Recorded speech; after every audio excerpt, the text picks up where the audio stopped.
Alright, so looks like we're live. Yes, it does.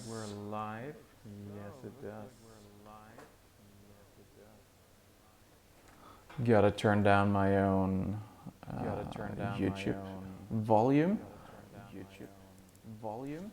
That's not it.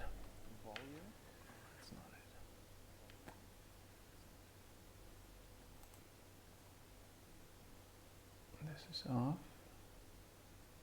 Where am I getting my own sound from now? Here. Don't need that. Alright. So, no viewers yet.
Alright, I'm seeing viewers. Hey guys, welcome to the Sim channel.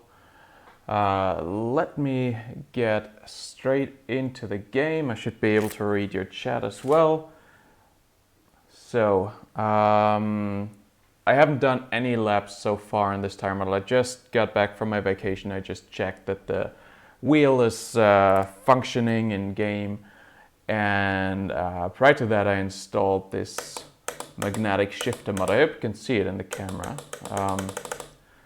Pretty cool stuff. Feels very good so far. I haven't really done any shifting in game, but let me quickly increase the size of the chat. All right. So we're going to drive at Spa for a change. I know it's a track I've been driving too much probably lately, but it's one of the tracks that will also show us the tire model differences quite well, I guess. And I'm just in a regular practice session, no other cars on track. I just want to get a feel for the curves here and get a feel for this new shifter mod. By the way, I have the shifter mod installed on both wheels. I'm not sure if this helps you anything, but on the Porsche rim, on the Fanatec Universal hub, it's just a magnet that kind of latches onto the steel bracket that holds the shifter thing in place. And on the Formula rim, it's a two-piece kit. It has two magnets, one that is being mounted behind the actual shift pedals, so they will come out a little further, which I think is fine. You can mount it the other way as well, but then it won't look as good. Anyway, get them on both. I'm gonna try both wheels today, I hope. Starting with the Formula Rim V2. Feels quite fantastic so far. So let's have a look how it feels in game. Now, if any of you are... Whoa. Holy shit. Yeah. Toggled my wiper on. I feel like maybe I wasn't expecting the full force feedback or something. I should put on the pit limiter in order not to get a penalty. Can you guys tell me about the volume levels in game, please? If any of you are watching and able to type stuff in the chat, let me know if the volumes of the game are on a good level with my voice. So, let's see.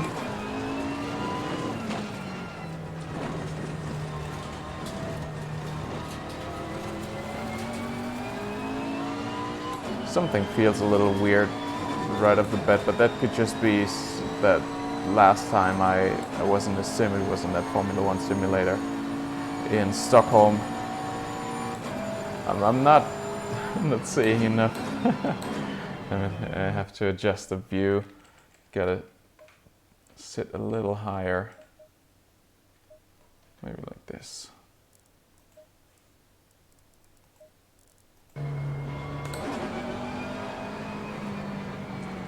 Okay. Yeah. And the forces are too high.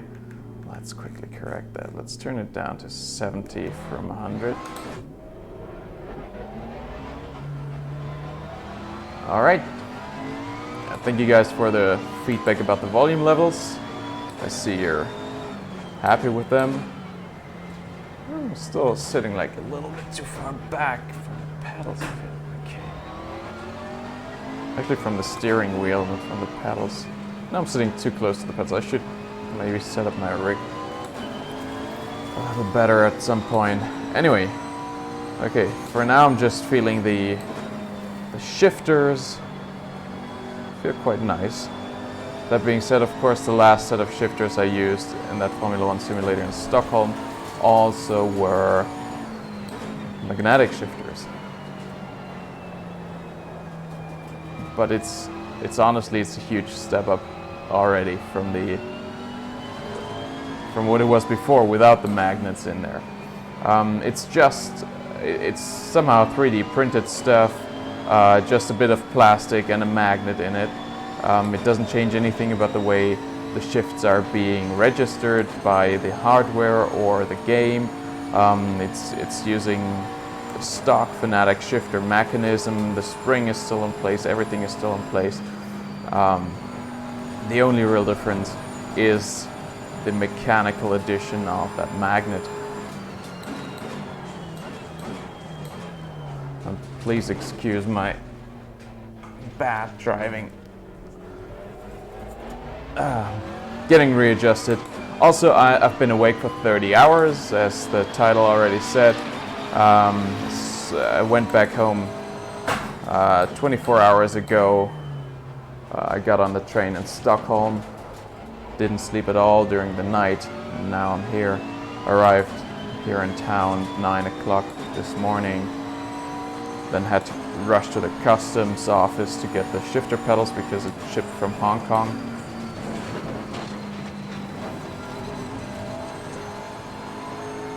And here we are in game trying out everything that's new. Feel free to ask me anything you want to know about the shifter pedals, about my impressions of the curbs or the tire model in... Oh no. Now I know what it is. I've had this issue before. It's the wheel dropping out occasionally. So what it does is all the buttons, none of the buttons will register for like a second, and also the force feedback will just drop out and won't be there. This is wheel rim related. Last time, like I had this when this rim was completely new out of the box, I had this issue. They would do that every 3-4 minutes. And I was able to correct it by tightening a screw in the center of the pins inside the wheel. So I feel like it could have to do with a quick release, and maybe the wheel is not hooked up enough, like close enough to the to that shaft or to the wheelbase, because there's like it's not, you don't have like a positive click on the DD1 or DD2, I suppose, on when the wheel is finally in its why am I braking for this turn? When it's finally in place, it just you slip it on and it'll just it'll get harder and harder until you feel like, okay, it's probably fully on. So in order to prevent that issue from happening again, let me actually just take it off and put it back on. I don't know, I think I used... no, I should do it like this, yeah. Also, you're hitting yourself in the face a lot with this quick release. First, tighten the screw, then, not completely tight, just so that the rubber ring won't slip. Then, put the wheel on, and then tighten the screw some more.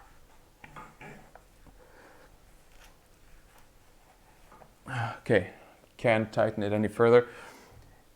It's just not the same kind of positive click or anything that you get from this quick release system. That will let you know that your wheel is properly in place, unfortunately. Since I've had this, I've tried, I've seen a couple other quick release systems. I've tried the one that they had in Stockholm with a Frex direct drive wheel. It seems like every other company knows how to do this, except Fanatec. I don't know why they went with this solution. It feels wrong. Anyway. Hey, Swifty, let's get Swifty. Okay, my update so far, yeah, you just tuned in. I also just tuned in. I'm still struggling with the wheel. Not with the shifter mod. That feels pretty great. But I've not yet had too much. I haven't used curbs too much yet or paid close attention, and that was a pretty bad example of how to use the Curbino Rouge / Radillon. But let's see what we can do here. Okay. Well, so far they don't catch me out anymore, which is a good thing. And I've been very vocal about this issue actually in the thread on the Assetto Corsa forum. In the beginning, I was trying to get some structure in the thread and try to get Aris to take note of this issue. And so I've seen months of discussions about this with and without Aris before the update was announced about the issues. And it was pretty clear that some of the issues, I mean, there were a lot of issues. Did you see that? That's the reason why I'm now gonna stop using this wheel and probably gonna have to file another RMA with Fanatec, which is sad because I just got the awesome, the awesome shifter mod here. Let me show you quickly. I hope it's sharp enough, but you have two pieces of plastic, 3D printed, and then there's magnets inside, and then pretty awesome stuff. $20 a piece. So yeah. So now let's hope it's not the wheelbase and it really is the rim. And put the other wheel on.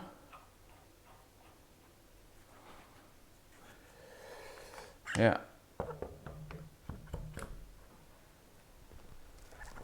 Like maybe I shouldn't be using Fanatec gear on Livestream. I have no idea. Sorry about that, guys. Okay, that's the button now. Unfortunately, gonna have to go into the options and reconfigure the buttons. At least the most important ones. Okay, traction control up, down, traction control cut, up, down. No, actually, let me use other buttons. Up, go on. down, increase ABS, up, down. What else do I need? A pit limiter, that's important. Oh, it was correctly configured. The wiper, why not? But engine map. I have fewer buttons, of course, on this wheel rim than I have on the formula rim. So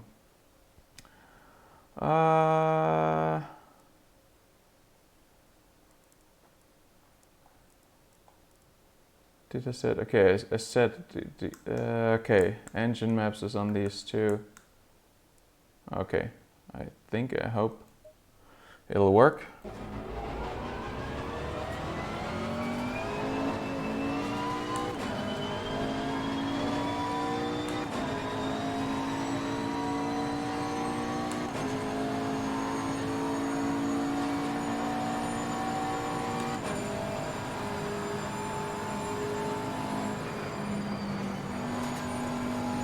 Anyway, I was just going on about the different issues that ACC had.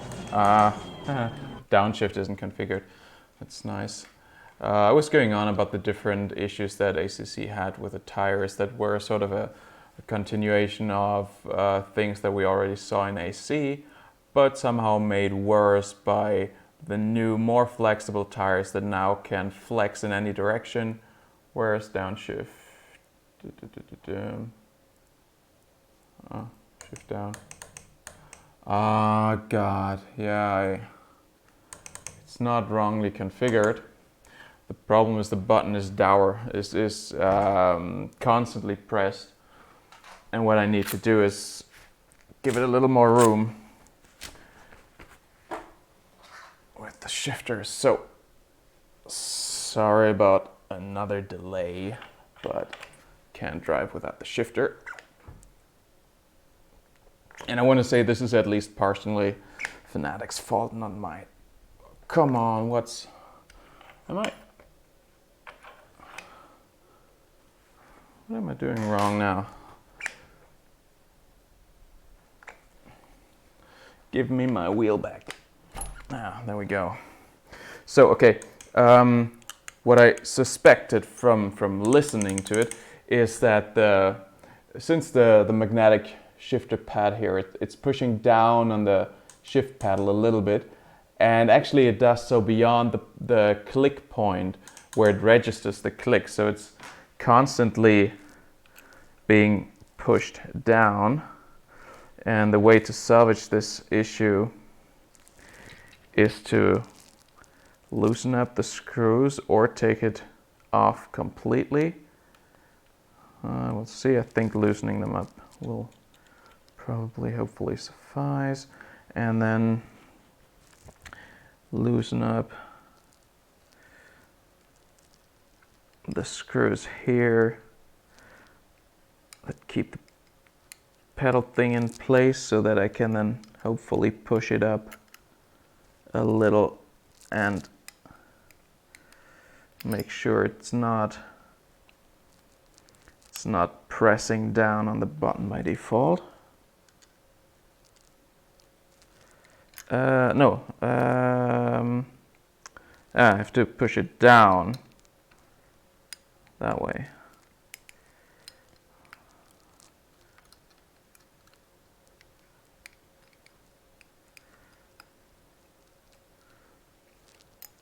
So yeah, and while doing everything very hastily, I'm hoping not to over tighten any screws here on the wheel, because Fanatec wheels are a little bit, yeah. Let me do the same on the other side as well. Fanatec wheels don't like it when you over tighten the screws. I've already once damaged a thread for a screw by over tightening just ever so slightly. It doesn't take too much force to screw yourself up there. At least I think on the Formula rim that was the case. But yeah, my own fault. I'm not going to blame Fanatec for that. Just note that you have to be a little careful when you do this. Okay, now I'm setting this down all the way to the bottom so that it can swing up a little further without getting in touch with the magnet. Okay, that feels tight enough. Let's check the second one. And I will also respond to the chat as well. Okay. Okay, Swifty just got into sim racing. Well, welcome to the community.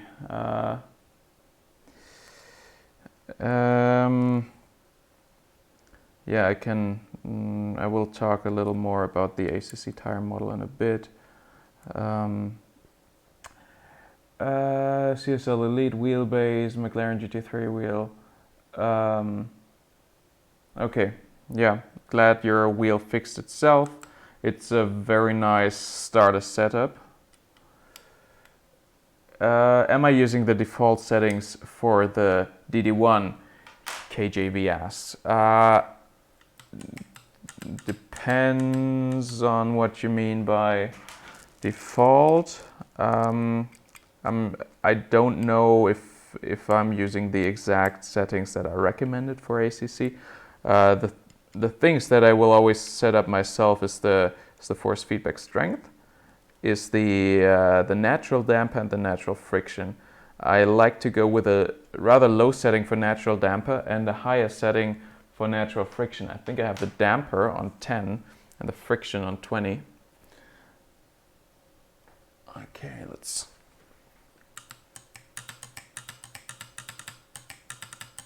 Yeah.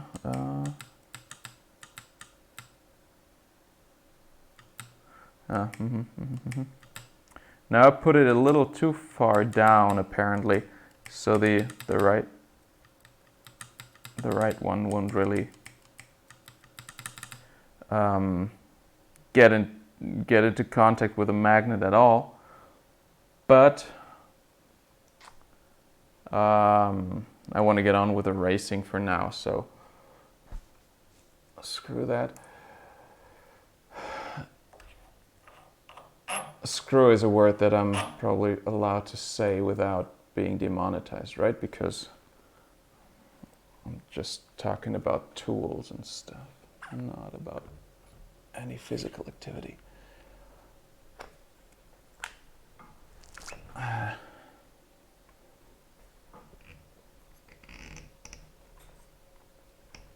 Okay. Let's see, does it register now? Yes, it does. Okay. Fix that issue. Quick enough.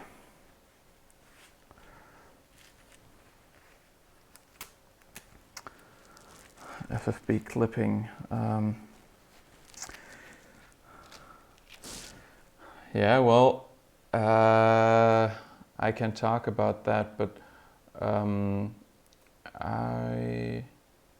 I will first have to finish my rant about the ACC tire model, I suppose.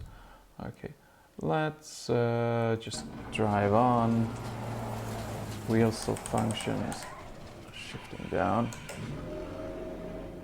Stalling the engine, as all good drivers do. Let's get on with it. All right, the ACC tire model. There were a couple of different issues. There's of course the ever-existent curve of death, which is one thing that has been rectified with this update 1.0.7. That was one of the issues, and yeah, that felt all right. Another issue was the getting stuck behind a rail. So a lot of curbs have this zigzag pattern, this sawtooth pattern, and behind that there's a flat part. And if you have a one-point tire model, that one point might get caught behind the edge of the sawtooth pattern on the flat part, which is a little lower, and it won't return back over that edge. That was already the case in ACC, but it wasn't a very big problem because the tires didn't flex left-right, they only flexed up-down. Now with the left-right flex, it would create a force on the tire, causing it to flex a lot sideways, keeping the contact point behind the edge, and then once you had enough force built up so that it had to go over the edge, it would just do so very violently, and that was not very nice, and that was causing this driving on a rail sort of feeling or effect. That, of course, has properly been salvaged with this, or been improved or fixed with this update, I suppose, from what I could read. Now it's a bit more complicated, the regular curve of death issue. But it was essentially the issue that when you only have the one point, that harsh bumps, as you have on curbs, you could have you could suddenly face something from one physics update step to the next that would be like 5 or sometimes even 10 centimeters higher than before, and that would just hit the tire almost like a wall or something, and just upset the car entirely. I think Aris explained it well better than I can from memory right now. But those two issues, those were the most important ones, and they apparently have been fixed. And now I'm just gonna try and abuse the curbs as much as I can.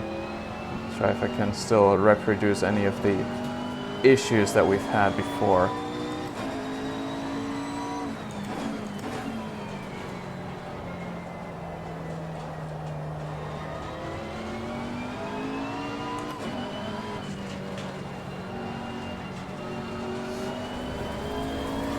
This is so much easier to drive than the Formula 1 sim in Stockholm. Jesus. That was a bitch. I mean, same track, different car. The car, supposedly in iRacing, the McLaren isn't very nice to drive. I'm not sure if it's iRacing or the car, because it's the only car I've driven in iRacing in years, so no idea, but this is so much nicer. Whoa. So far the curbs feel really good. I'm extremely slow. I feel like there's more, I'm getting a more precise feedback of the curbs. Of course, you will now feel the tire partly on the curbs when it's partly on the curbs. So there's a part when you have the tire on the curb where it will rattle not as much. It's not like 100% on off the curb rattle. That's part of it. But the feedback, it feels more believable to me from what I remember. I mean, it's been 3 weeks since I've done any laps, but excuse me for being so slow. Being awake for 30 hours, talking while driving, is not exactly a combination that makes you really fast, but let's see what we can do in Eau Rouge here. Interesting. So hitting the inside curb on the right in Eau Rouge feels completely different from before. It was always almost like it pulled me onto it a little bit,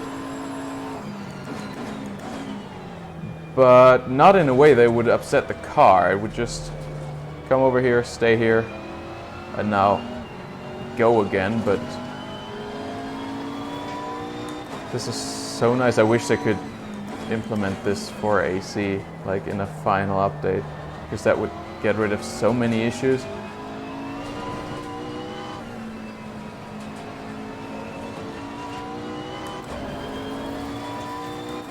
Okay.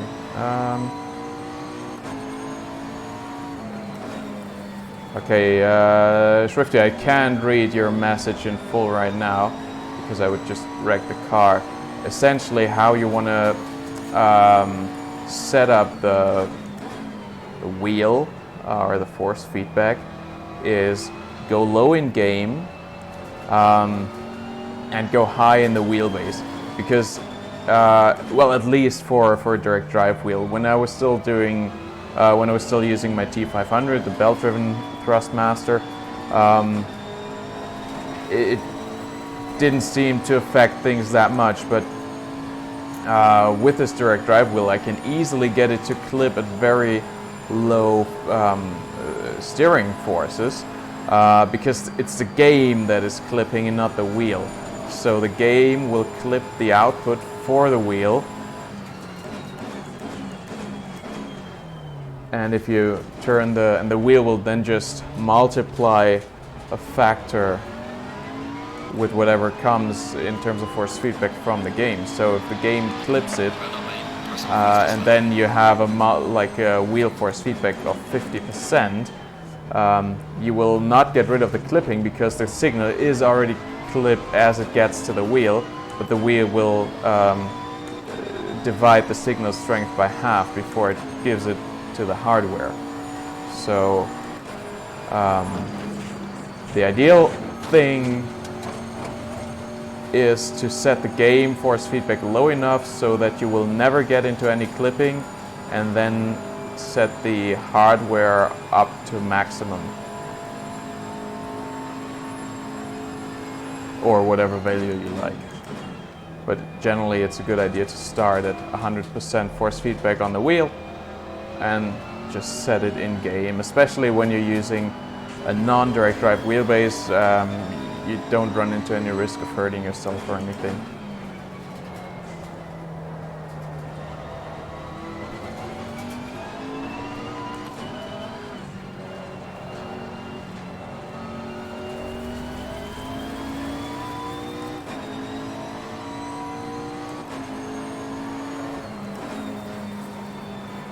It's a joy, by the way, this tire model. I can use all the curb. And it's not upsetting the car. It's really what you expect a curb to feel like. And it's nice that now ACC is doing it the right way. I mean, they insisted on not using flattened geometry in the track models because they were very proud, and let's go a little bit off track here, they were very proud to have their laser scans, and they wanted to replicate the tracks as close to reality as they could, including the curbs, no matter what it did to the driving. Now that's you can see it. You can see that positively or negatively. Come on, stop. A little too late. But it forced them to fix the tire model in the best way possible, because now the tire model it's just so much better than before. I really like how I can use the curbs.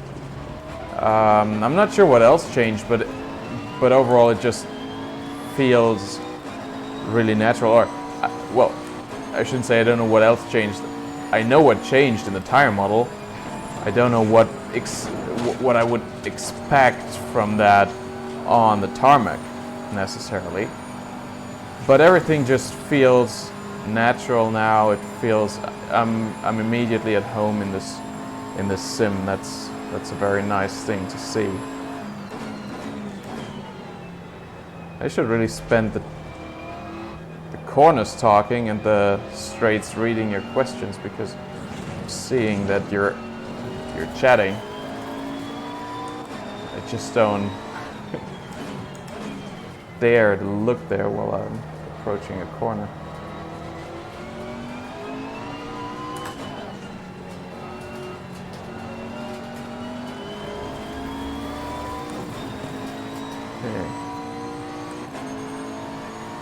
Okay, somebody said I was right about the force feedback, I think.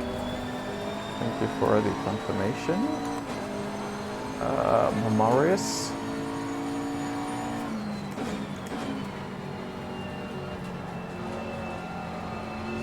So nice not to have to be afraid of the curbs anymore.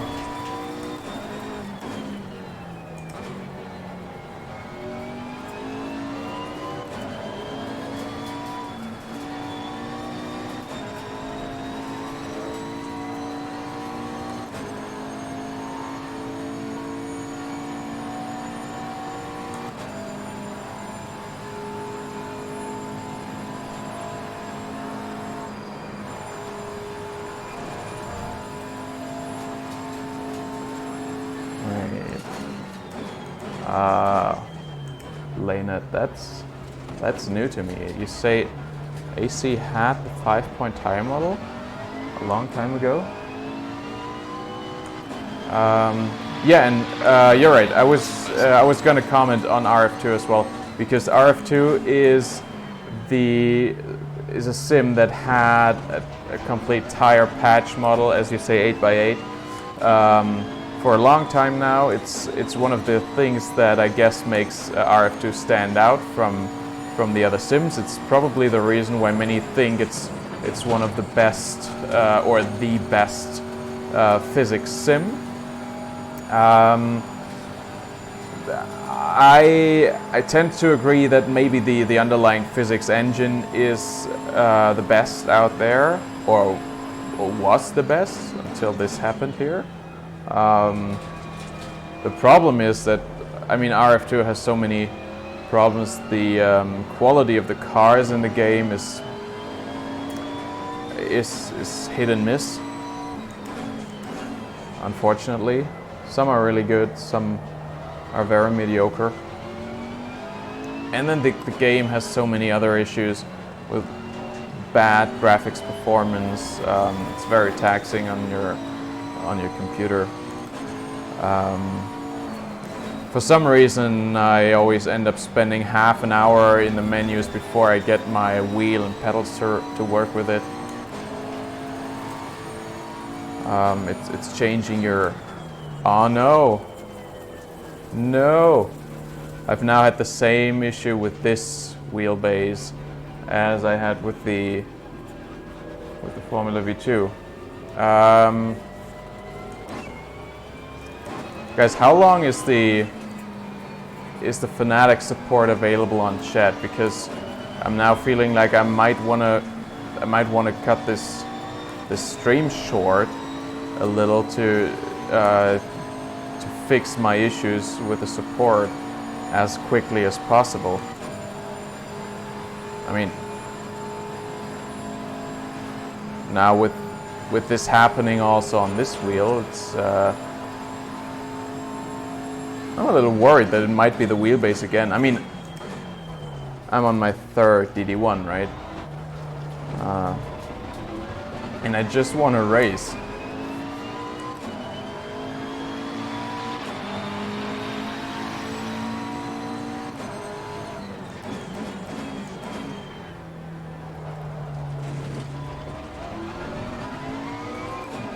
The traction control feels a little too big. Let's see, ABS down a notch.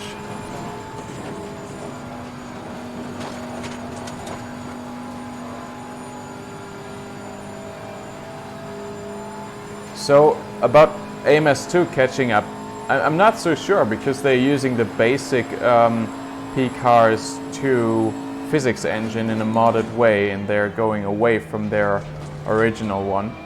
Of course, they have still the same or almost the same people making the cars, which is promising.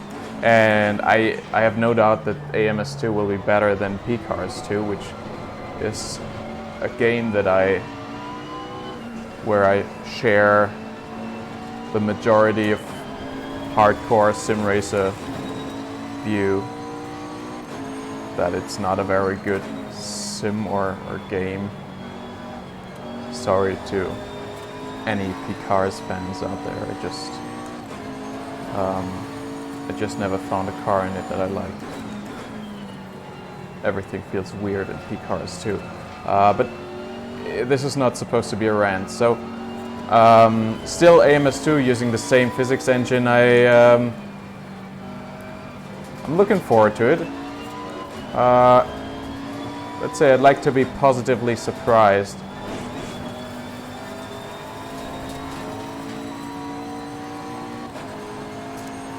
So now with the 5-point tire model in ACC, it's the second sim to my knowledge that has a 5-point tire model. And that may... Come on, stop. Yeah, good.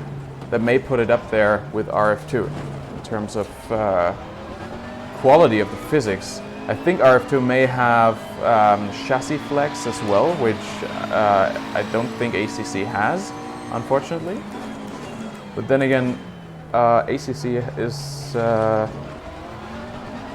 they have very good data for the cars from the racing teams in the Bonplan series, so I would dare to say my suspicion is that this is the most realistic sim out there right now. If you look at both the physics engine and the cars in the game.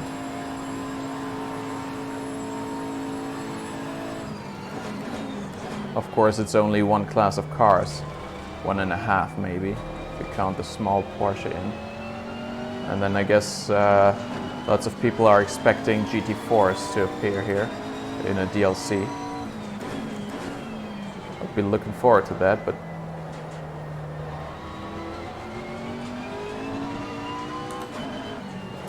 I'm not sure if GT4s are gonna help sell this game so much. I mean, it's a slower class than GT3s, so it would be nicer to have some, like maybe some Formula 3 or something included. Something that is really different and that people are looking to race, or some LMP cars. I don't know. But then again, GT4 is probably a low-hanging fruit. Anyway, for now it's just one class of cars. But that might be the best simulation of race cars out there.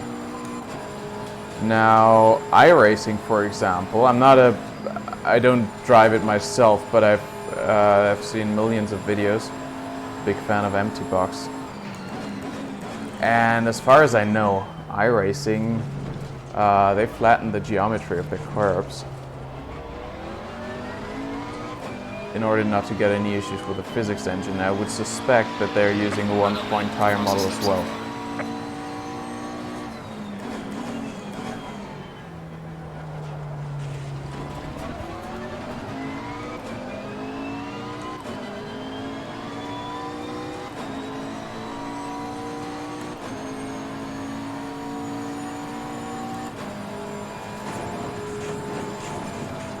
Damn it.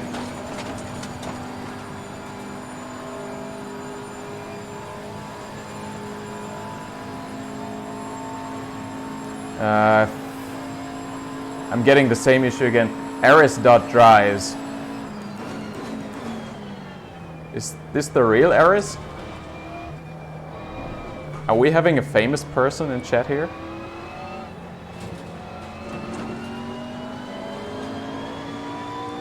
Woohoo! Hey Aris. Good job. Thank you for finally listening to us. It's you heard what I just said about what I think is where you're at now with this sim.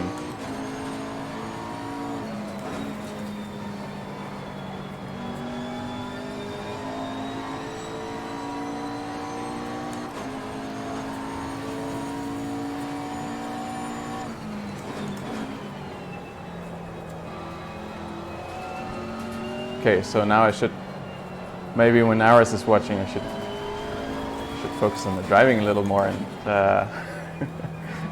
make sure I don't say anything wrong, or I will be corrected. I feel like I had a question about the tire model that was. Oh, right. Aris, while you're here, the physics update rate. Am I correct in thinking it's 333 Hertz? And because one of the issues that are there by design, I suppose, is that sort of sausage curve skipping that we see in Misano sometimes, which I don't think. I think like when you have like a bit of a patch here, that skipping would be ever so slightly better, but not at all fixed.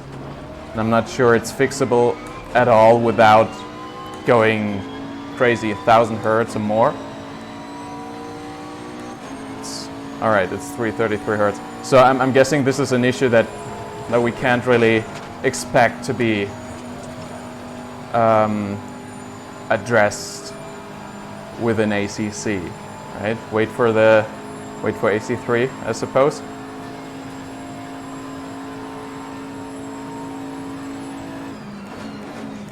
It's not a big issue. I mean, I don't know if it's actually an issue at all on any other track than Misano.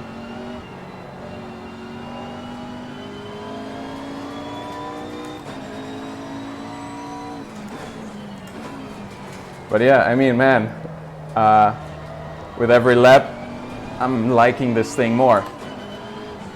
And to be honest, I only have 55-ish hours in this game so far, because what I look out for in any sim is the core driving experience. And the curbs so far were honestly ruining it a little bit for me.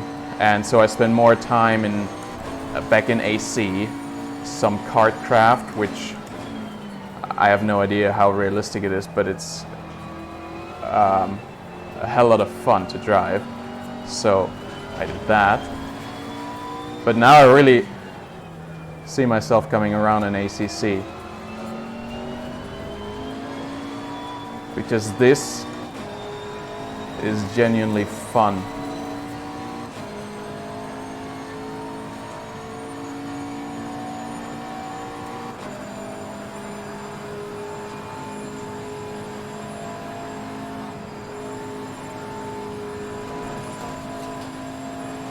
The curbs feel softer now, not as. Oh, stop. I mean, I think you said that in the post that you made, right? That the curbs feel softer now. I don't think there is any need to increase any effects. I mean, they can be felt just as they should. It just feels more natural now.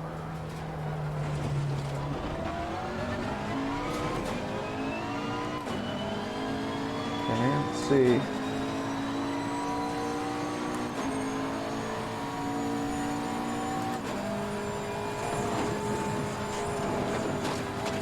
Yeah, let's use camel straight for reading. It's difficult. Now it's a straight.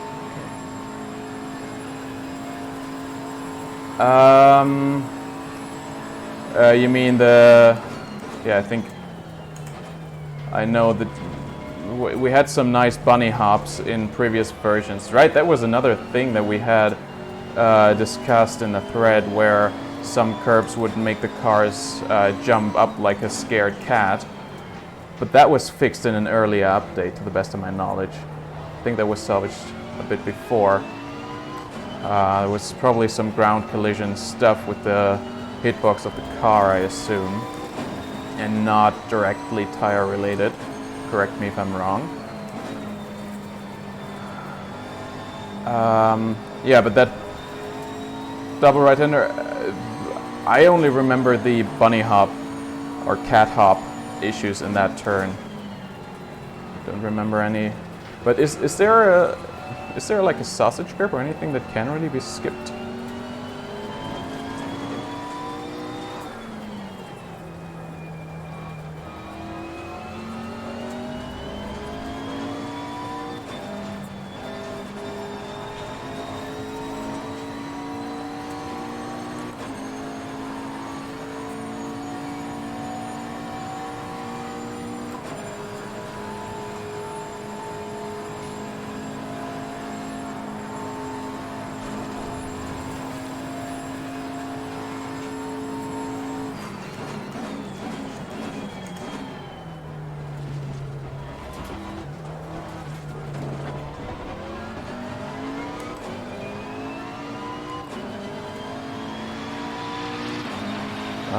Maybe I've never really used the TC cut setting before. I'm not sure how it works exactly since AC didn't have it, and as I said, I haven't done that many hours in ACC so far.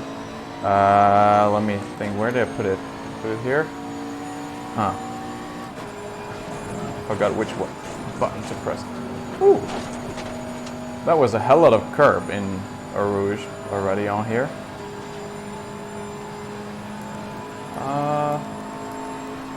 I'm not seeing anything change on my display for the button I'm pressing. I feel like the traction control is it's really strong even on 1. Or is it again this thing where I should put it on 8 to have a low traction control?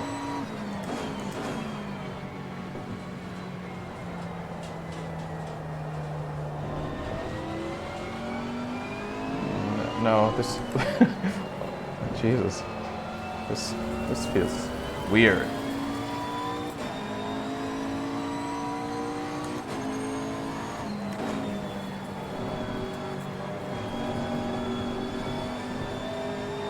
The bar is going all yellow on me all the time here. I don't think 8 of yeah. Thank you for confirming. I was going to say that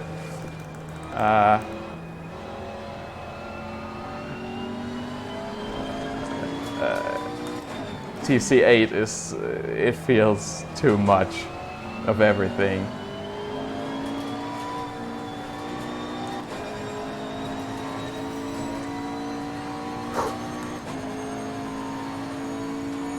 It's getting warm. When I got on the train in Stockholm like 25 hours ago, it was like 16, 17 degrees. I think now back down here in Southern Europe, Germany, we got like 28 degrees. I'm still in the same pullover and long pants I was in when I got on the train.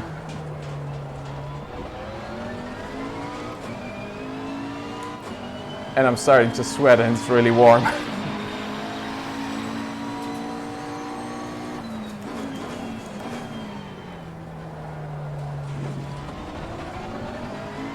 Okay guys, I'm happy to change car or track. By the way, this is the McLaren, obviously. Happy to change car and track on your command. So let me know what you guys want to see me drive, because I think Spa has properly done the test. It passed the test with flying colors. It's amazing to drive here.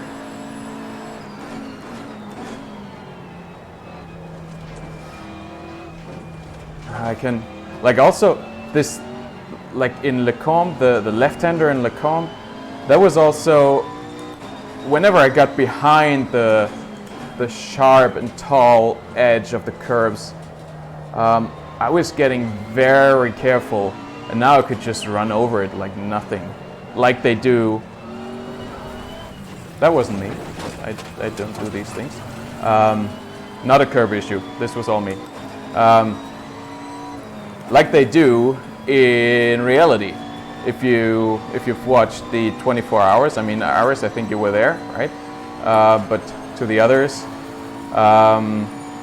the Blancpain 24 hours, they go over onto the green bit of curb in Lecombe on the left side a lot without many issues. And I now can do the same in ACC. That's great.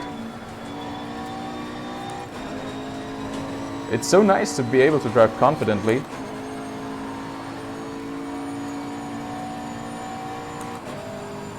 All right. Well, so if Aris tells me to go with Misano, I will. Swifty, I'm in Osnabrück, northwestern part. But let's also go for another car.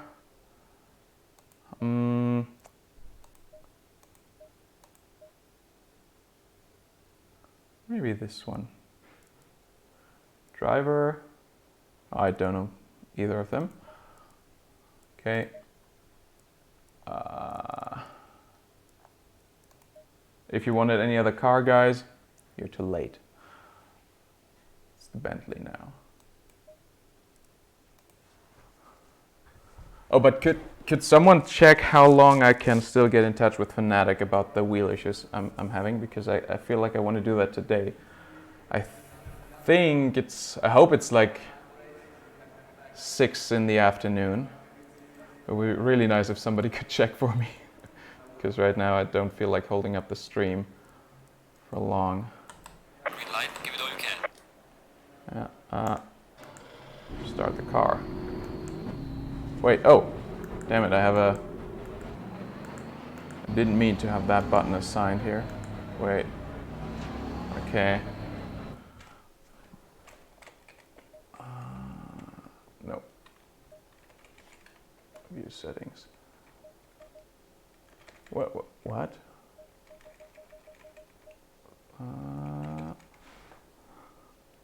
And pitch.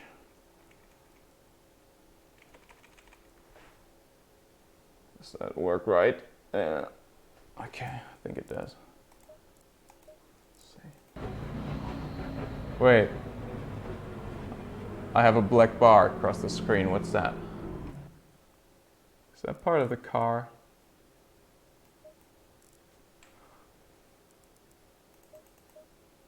Seems so. Alright. It's better. Whoa! No! That's not the camera I won. Damn it. That one was... This is the one I won. Okay. The other one was shaking all crazy.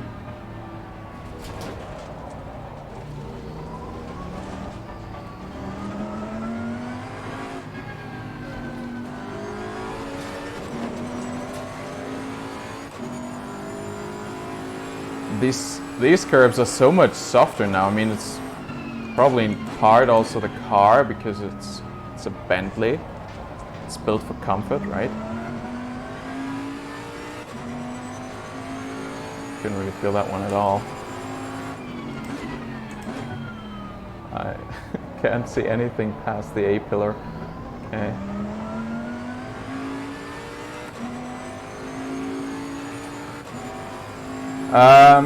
Time zone, I think it's GMT +2 in Germany.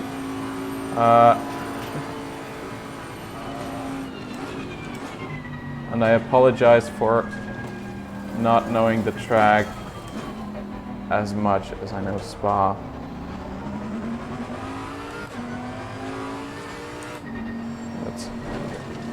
Okay, so I wasn't...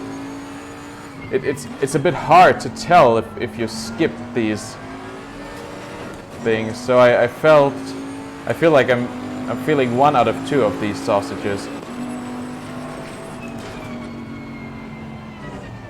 Yeah, no, let's skip that turn. Sorry, I'm gonna need a couple laps.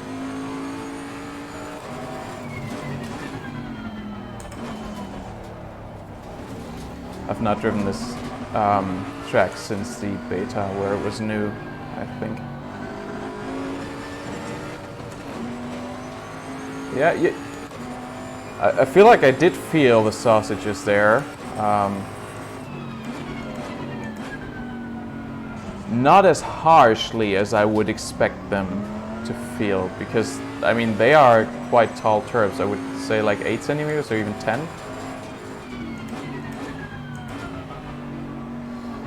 And it was just like a minor, like a blip in the steering wheel, not like a bang.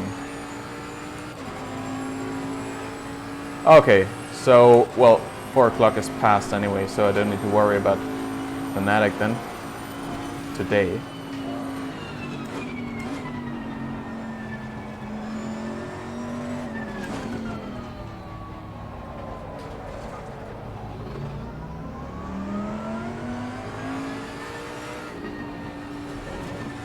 Yeah, I'm feeling like 1 out of 2 of these curves, and now I'm just trying to hit them. It's not that easy though. being so far inside of the curve.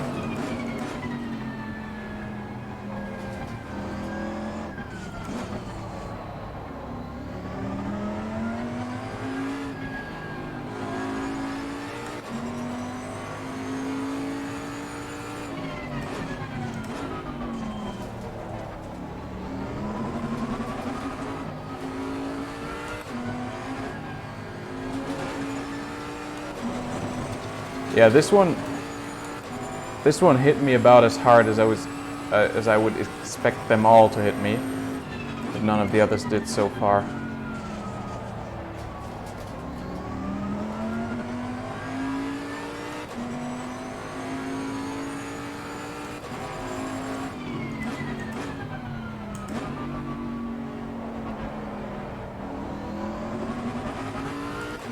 And I need to reduce the TC here.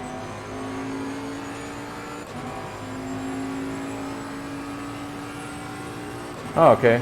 Yeah, okay. I'll in that case, I'll try the Fanatec chat later on.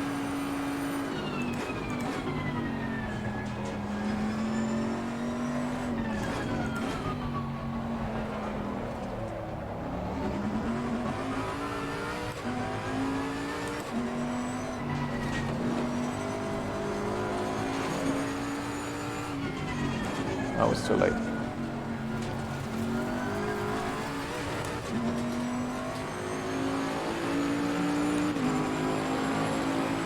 Yeah, I could. I mean, I took over the settings that I had on with the 27 centimeter wheel, so I could probably increase it to like 85 from the 70 that I'm at now.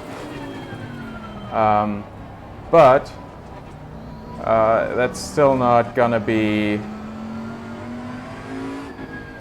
That's not gonna change. Okay, like this time I felt like both of these sausages a tiny bit, I feel like,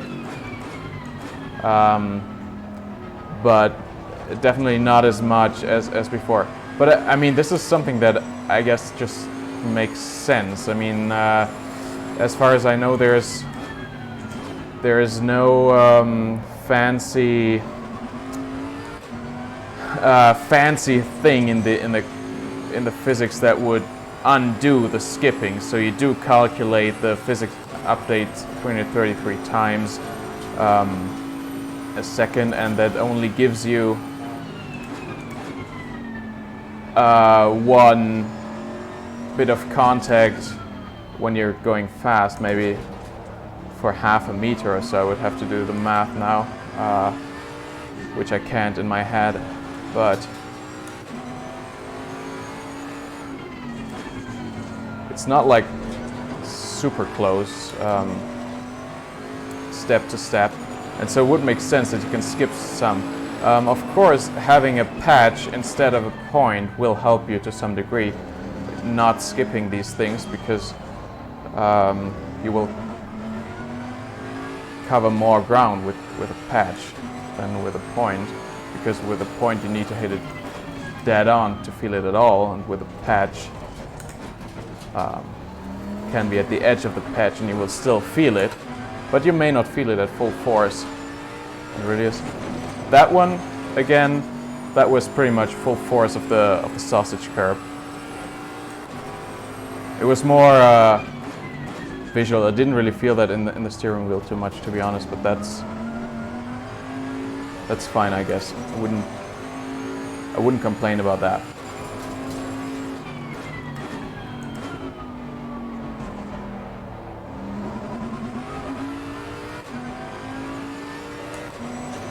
But I will try and increase the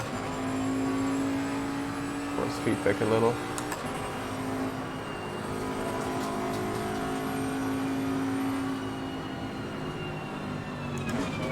Of course, this is a great place to be fiddling with your game settings.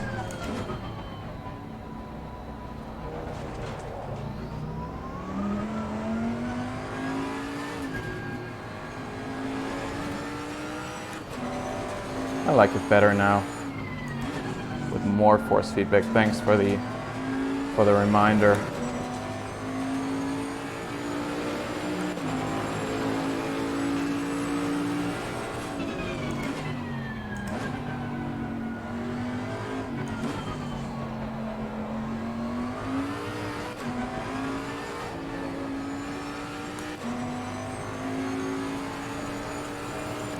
Yeah, Aris, I think I did some calculations when you first posted the update before we could try it out for ourselves. And I think it was like at 150 or 200 kilometers an hour, I think we would need something like 1,000 hertz to cover all the asphalt or something like that.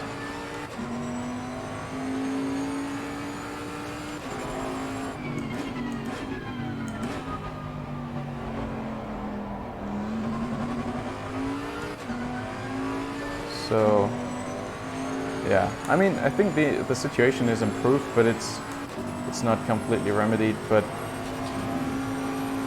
it's really nothing that I would hold against Aris or anybody at Kunos, for that matter. And I don't think any other game does that better. I mean, maybe there is games at 500 hertz, I don't know, but that wouldn't solve the issue. And just increasing the update rate threefold probably be causing a linear increase in CPU demand, so it's obvious that that can't be done. Unless your new coders find new ways of improving the speed, the performance demand, like they did for the 5-point tire model, but I guess by now I would assume they found all they could find. At least any threefold improvement is certainly unrealistic. So yeah.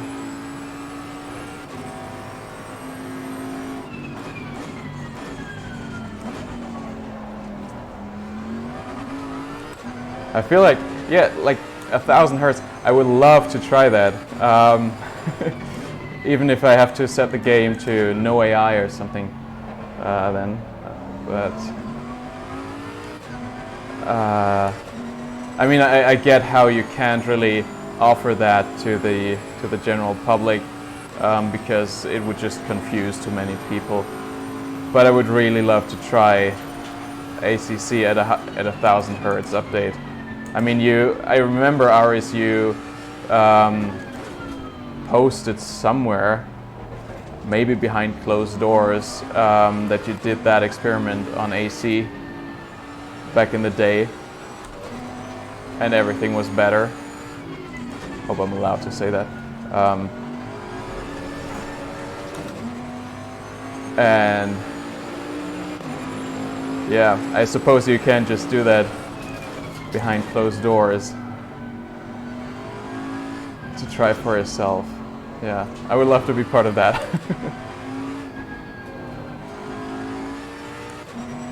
But I understand that it's not possible.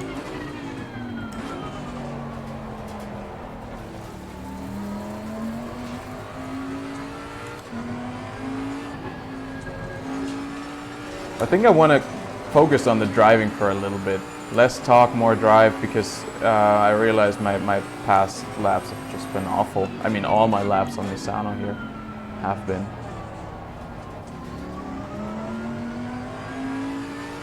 I still feel like, okay, I'm still on TC2, maybe we should go. I mean, you did update the TC logic for this beta update, right? I feel like it's restricting me a lot, even on 1. But then again, I haven't really fiddled around with the TC cut setting, so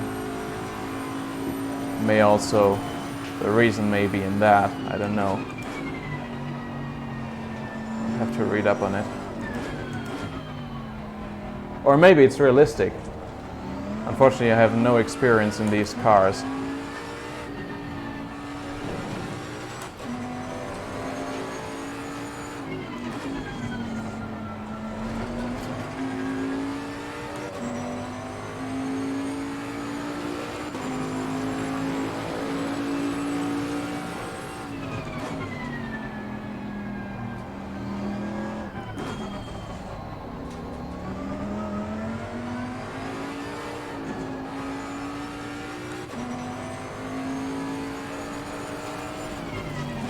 I was too late.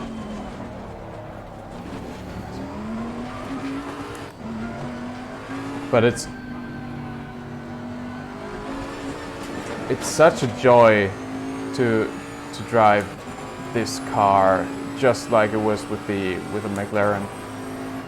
Now, just because I can be confident, like even if I hit like one of those sausages, which I'm now no longer trying to do intentionally, but even then they won't like screw me over completely and send my car into a wall. And like that was like super smooth now. That was one of the famous rails that were easy to get your tire stuck behind. And it was just like so super smooth everywhere.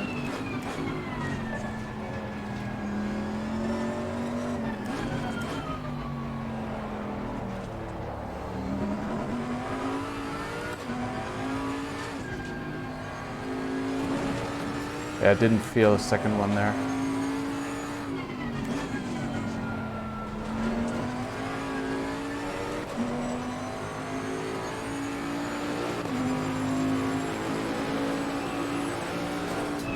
Still need to find a straight to read what Aris said about the TC and the Bentley.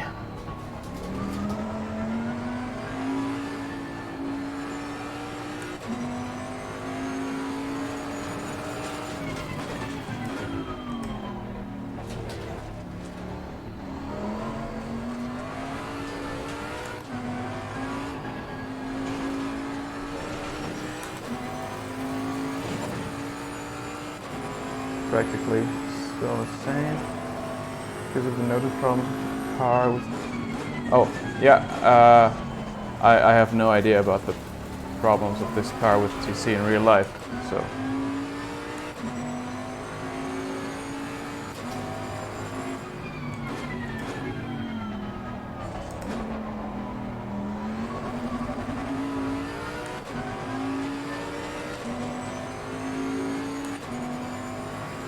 Yeah, but this is like, it feels too restrictive on the power to me. Maybe the rear car is like that, maybe it isn't, I don't know. I would like to be able to turn the TC lower. I'm not sure I have the TC cut buttons configured for it. Just like I'm full throttle out of the corner and it goes when the car is already straight, so that's a bit annoying.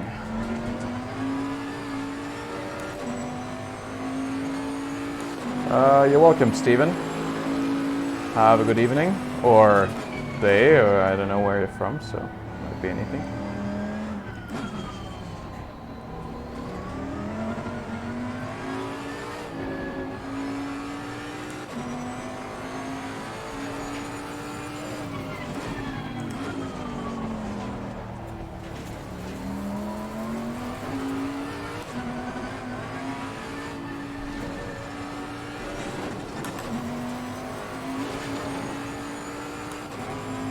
I'm a little embarrassed about my own driving.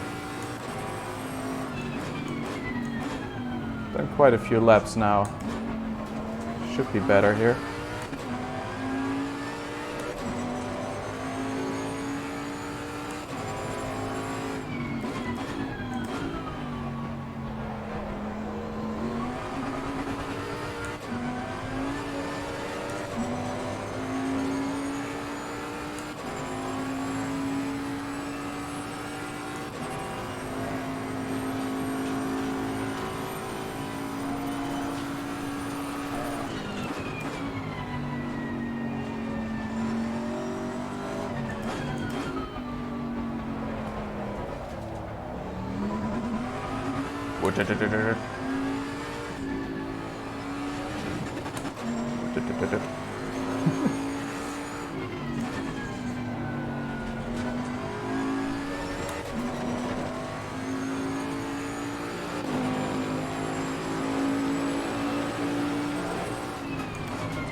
think I'll be doing more ACC in the future.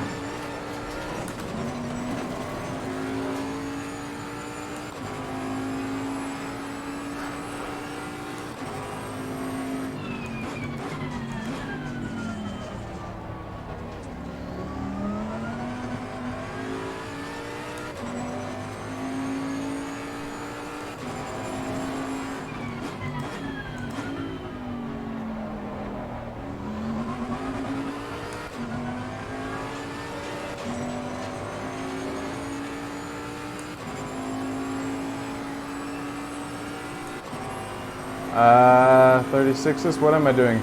39 on my last, yeah, hang on. Give me some time about the 36s.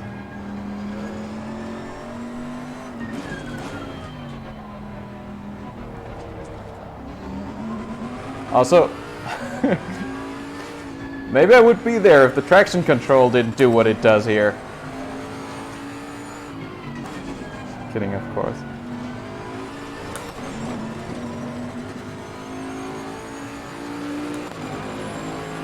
Okay, there's another 39. Damn it.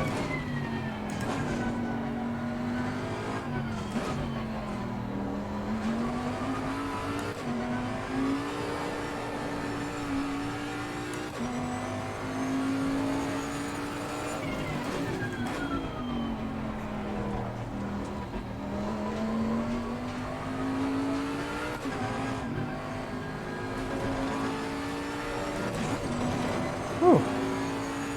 That was a rough one, and now it's been counted as off track again. Okay, maybe the track limits are implemented a little stricter than I thought they were. I was still on the curb with my left tire, but on the second one, they have like 2 rows there.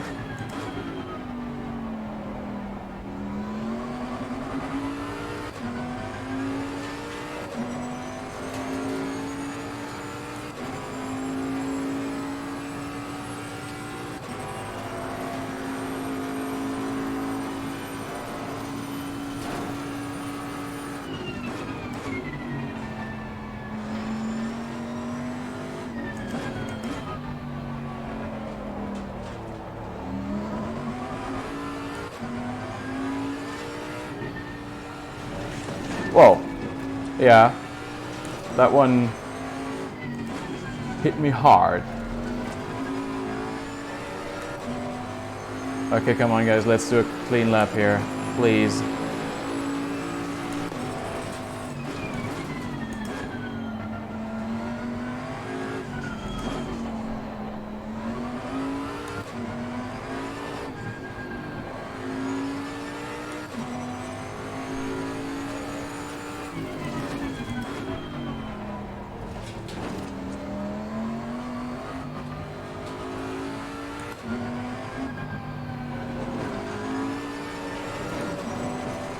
Okay, clean until here is good.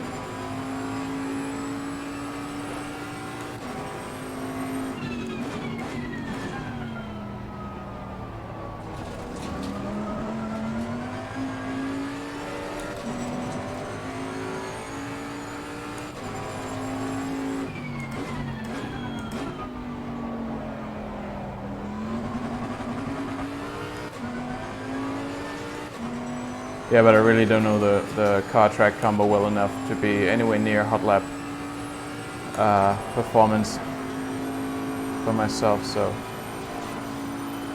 I still want to get a clean lap in here.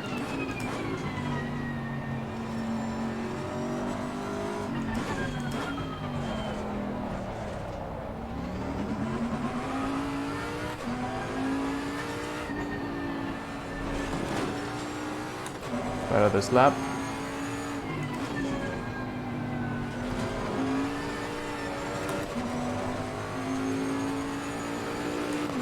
And Well done, mate. This has been your personal best.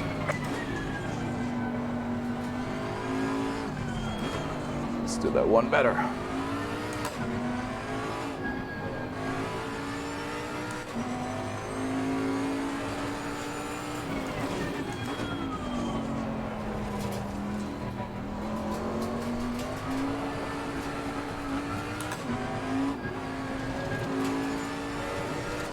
off track again. But at 4/10 ahead, so well, I can do 38s. It's not 36s yet, but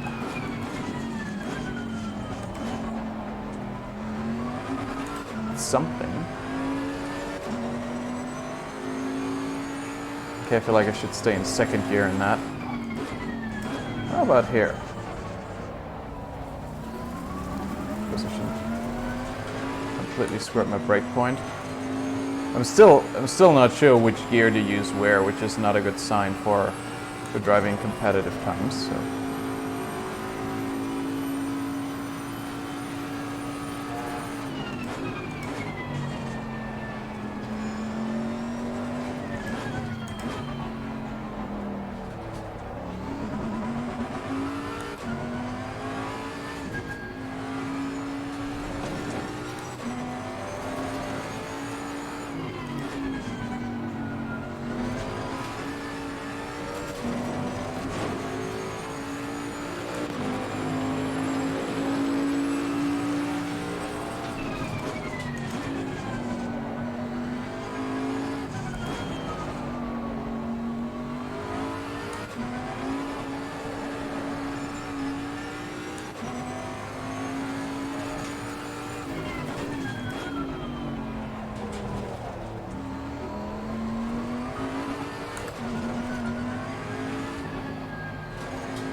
Still on track.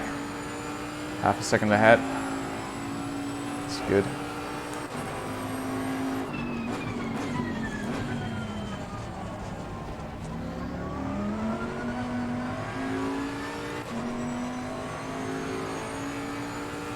Too slow out of that turn.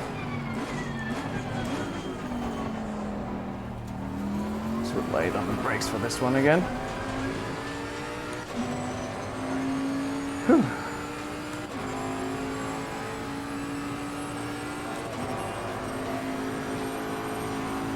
I'm guessing at this point Aris in the chat is keeping you guys more entertained than I am here on track, which I'm perfectly fine with. Thank you, Aris. Gives me some time to practice.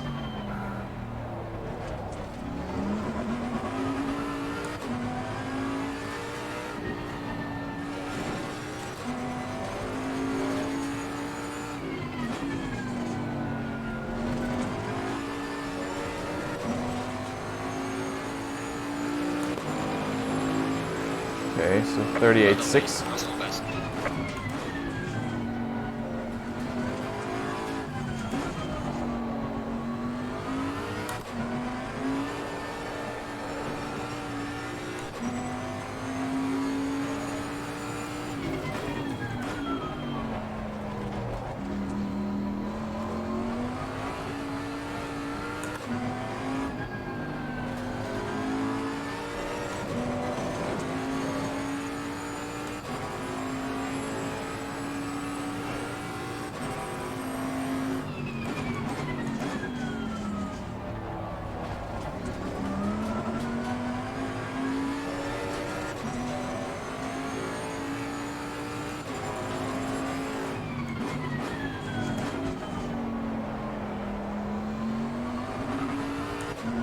Better than before.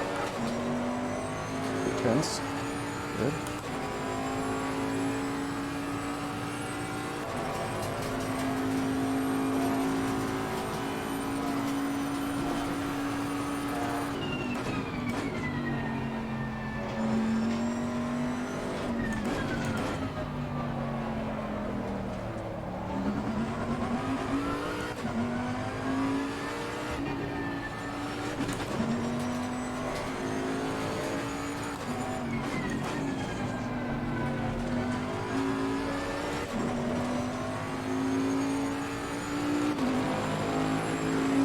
Okay, 38.3. Personal fastest lap.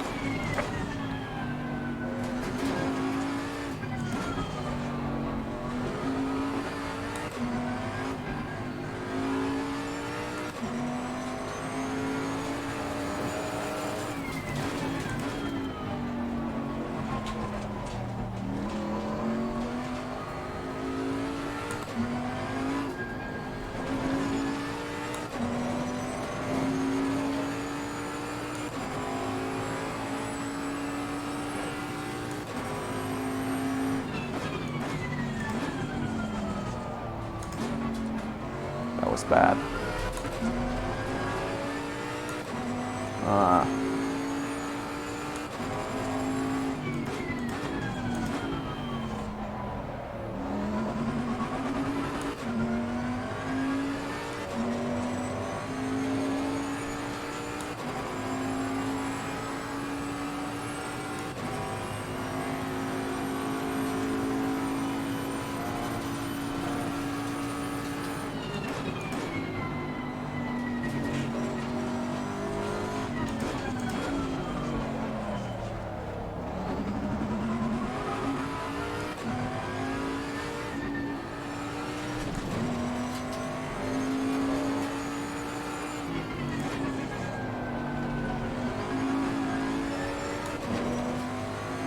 Okay, looks like another 310s.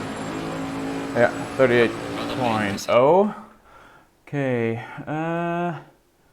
so do this. When you turn in, you keep staying like 50 to 40% on the brake, the tail brake.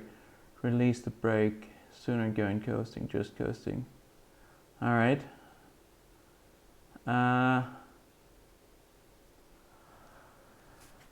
Okay, okay. I can try that. Your personal best. So the idea being the car nose won't dip in as much, and by just coasting I don't decelerate as much, but I can carry the speed through the corner because of the better aero. Is that right?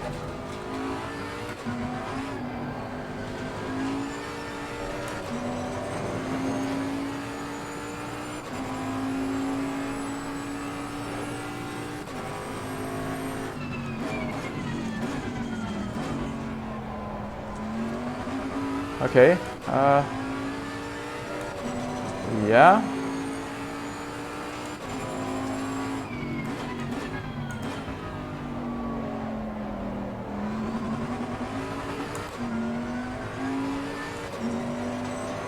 Feel like maybe Aris spoke the truth.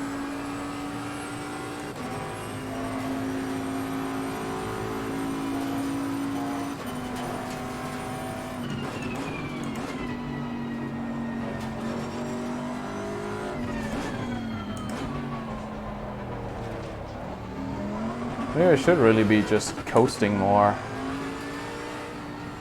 Ta det lugnt.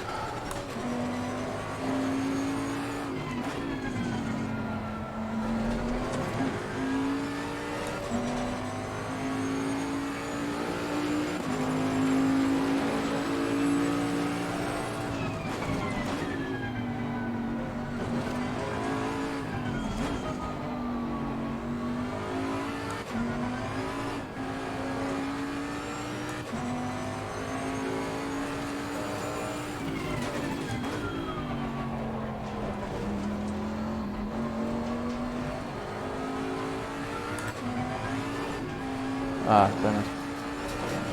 Too much counter steer.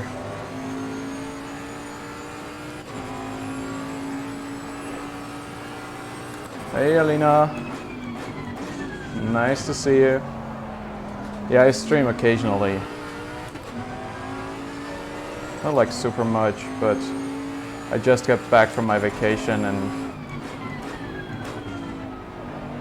Turn! Aris said you would turn. Damn it. Just got back from my vacation, couldn't wait to get in the car to test the new tire model. And also my new shifters, which, yeah, apparently aren't gonna be tested all that much today. Shift mod, that is, for the Fanatec wheels.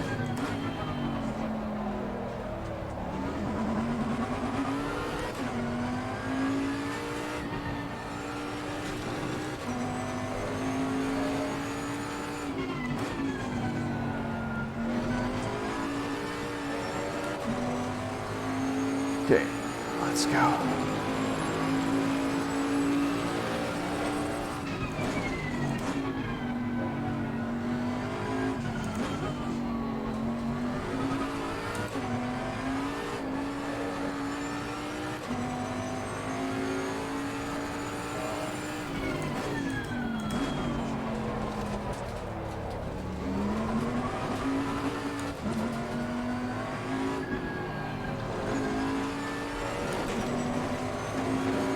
Stayed on. Nice. 2/10 ahead.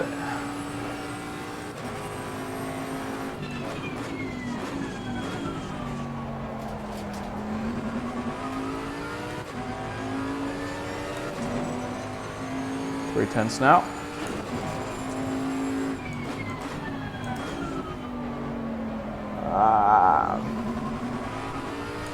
Still not good friends with this corner here. Lost everything I'd gained so far.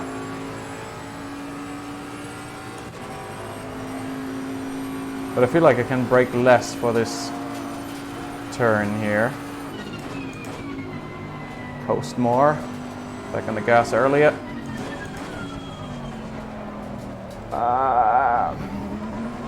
Went off the brake too early here. Or on it too late.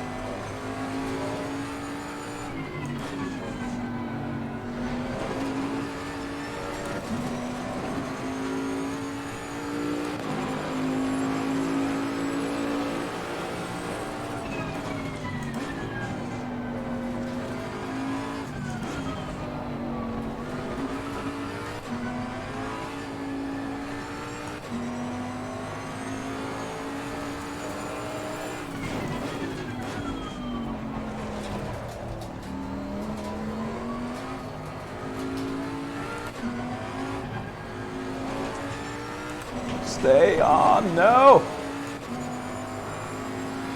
Damn it. Oh well, let's go for the lap time anyway.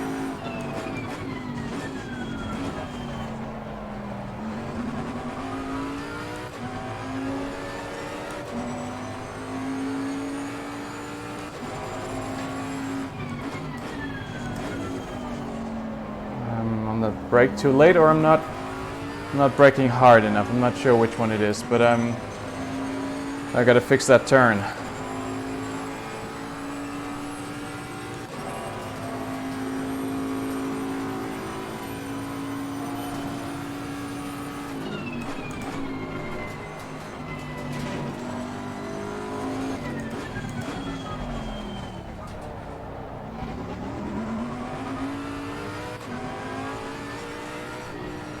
Seeing more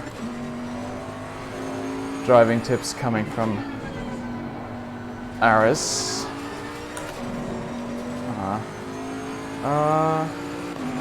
Okay. Turn the wheel less in slow corners.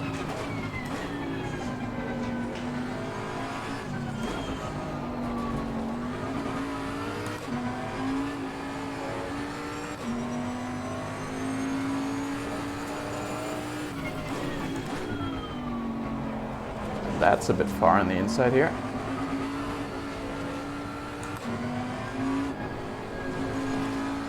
And off. Of course, but I was half a second ahead. Jesus Christ. Track limits? Question mark.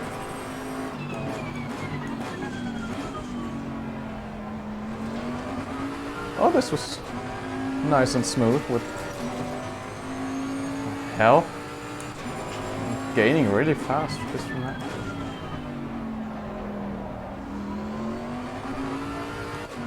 Aris, will you be my personal driving coach?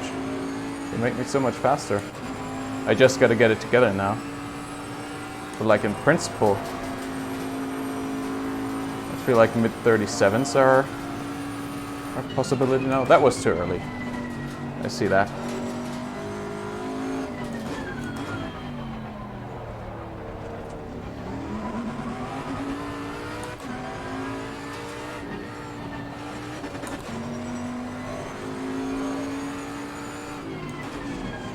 Turn. Here we go again.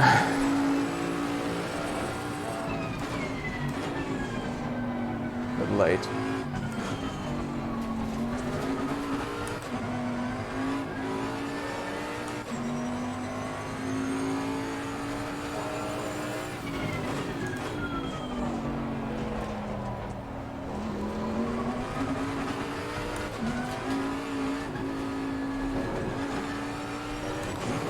Oh! Those curbs! This time they hit me hard.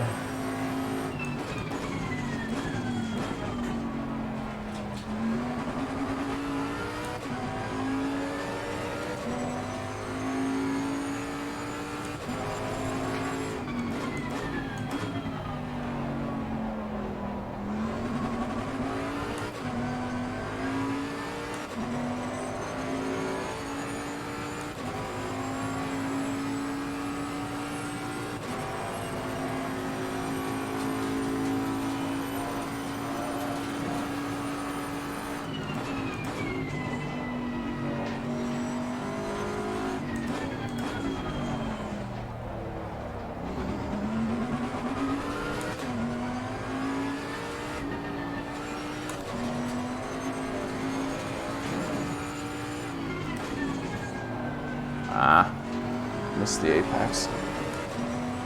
Still maybe a 37. 37.5, yeah, there we go.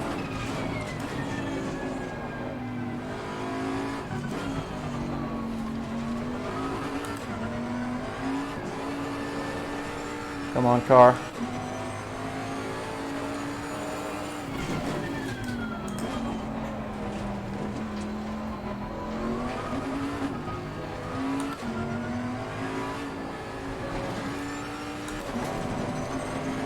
Stayed on. Nice one, 3/10 ahead.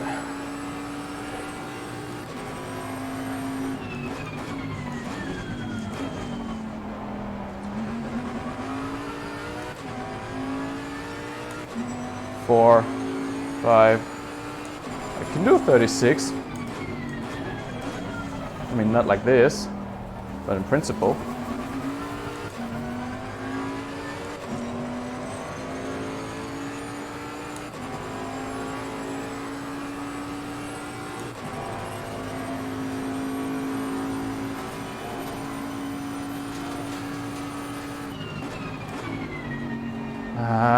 Weak.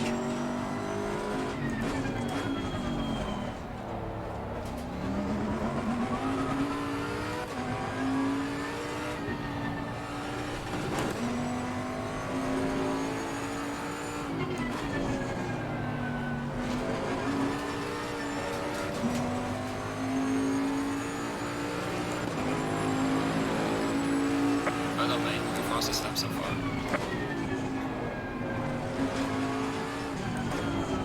Ah.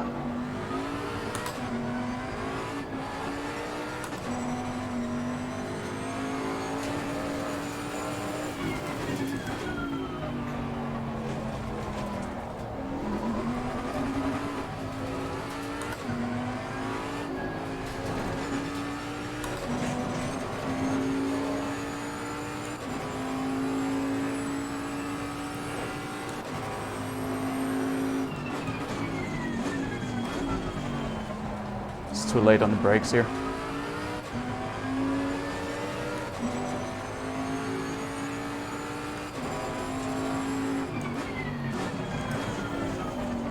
And here. Ah, damn it. Whew. Okay.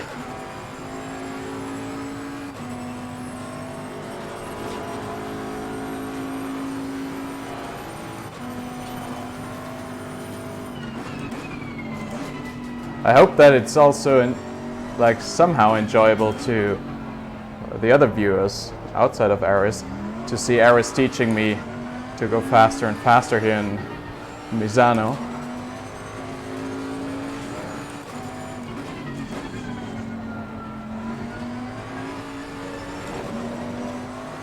Okay, one gear up, like in this one as well, third gear in this.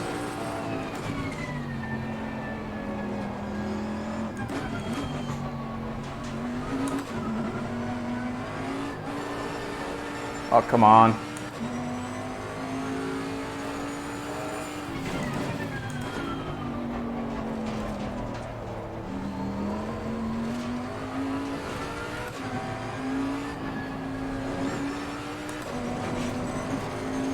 Off track. Second gear in the hairpin, or is it first now? Let's see.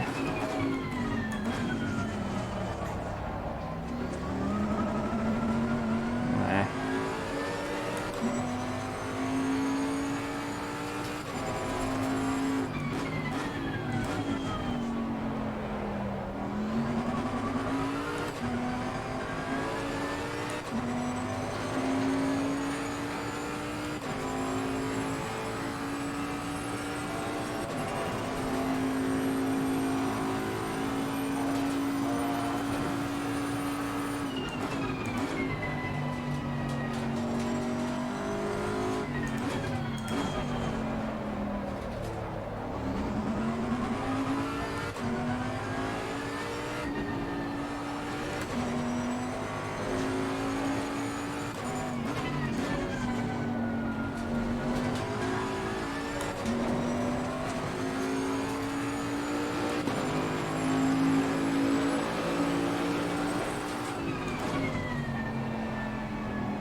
Let's see, let me try and keep up with the chat for a little. Still too much steering in slow first gear corners, okay.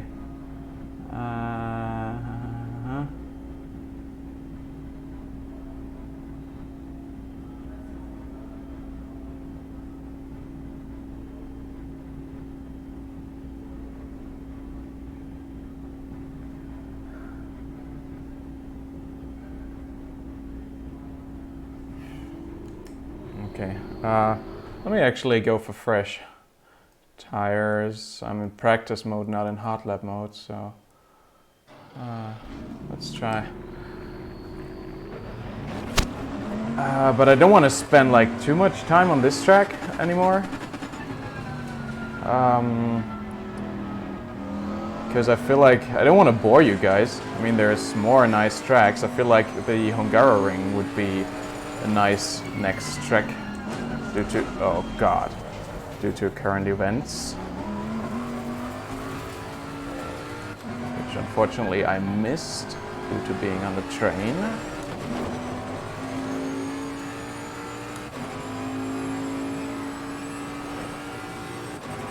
By the way, just judging from what I could gather on the ticker that I got from the train, if Verstappen had stopped right before or right after Hamilton's second time, did he have a chance to win this thing then?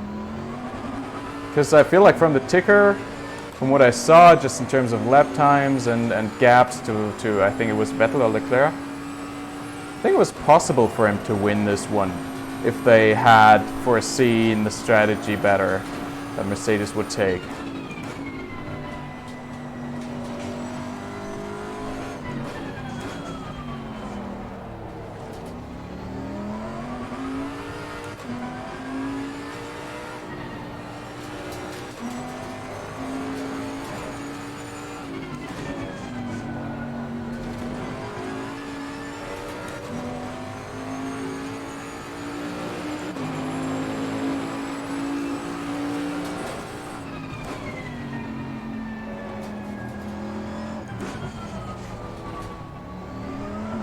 But I think second gear is too high for this one. I don't know. Maybe it isn't.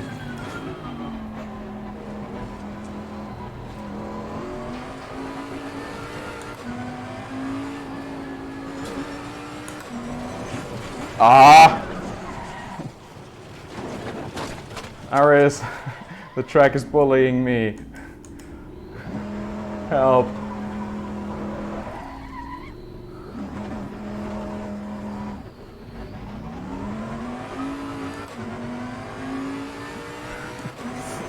But this time it really was the curbs on the outside that just, I guess I caught him at a bad angle and just threw the car up.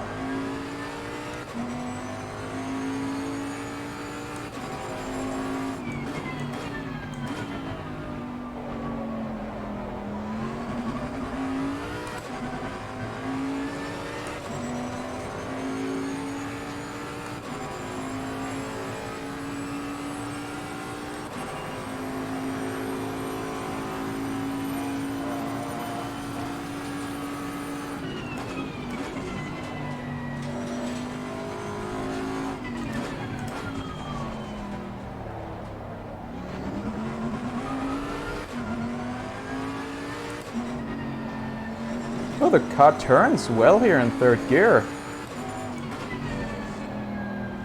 Not so much here. Yeah.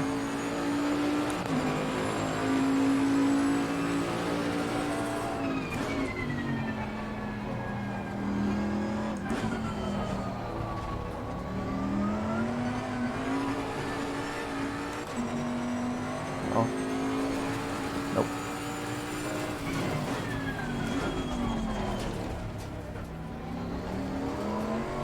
Yeah, no, this is shit.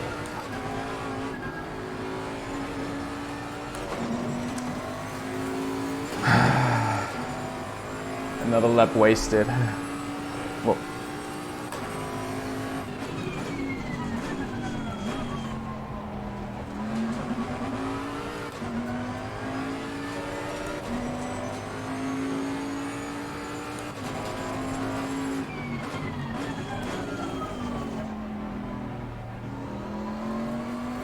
Just gotta get on the brakes sooner here. I'm not going smooth because I'm always trying to brake as late as possible. Not always, but in many turns, and that just catches me out, and then it's... I should take it more easy. Not in this one, though.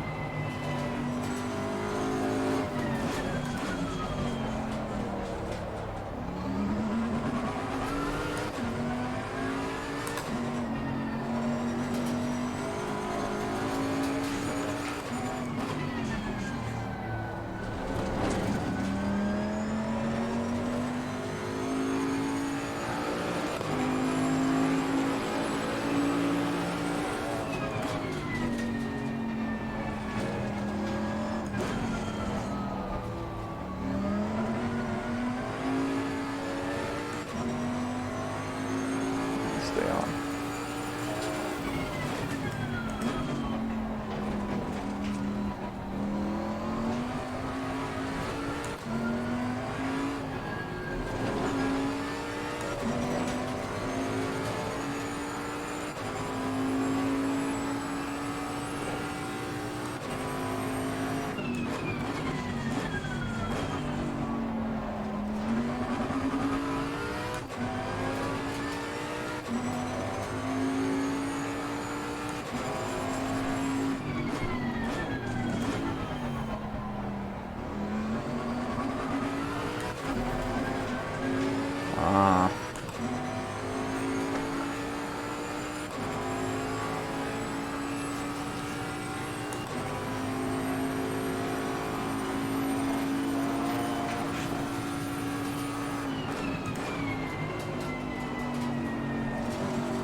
Okay, come on, last lap here.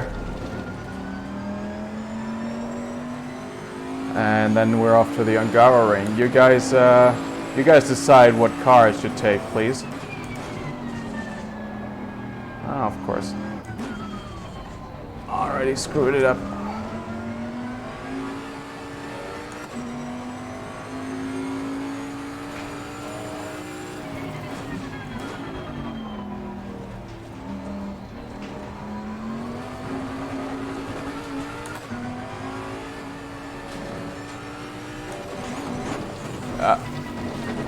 Yeah.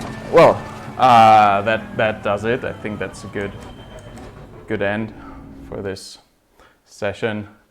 Ending since this is a curb stream, sort of ending it on a on a curb like that. Okay. So Merc or Lexus? Porica? No, I feel like Angara ring. Where is it? Over here. Affirmative. And then, wait, no. Car. So, I like the Merc, but I don't think I've spent too much time in the Lexus. So, where is it? There we go. No, I'm feeling Formula One drivers. Okay.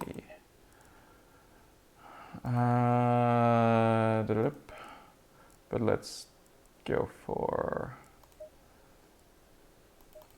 something a little later. What is it now? Let's call that 6 o'clock and a time multiplier of times 12. That should do it.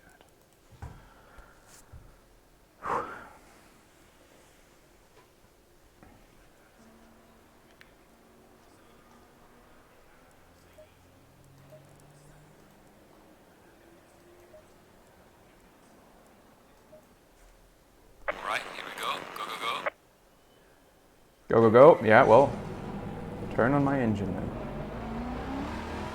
Right.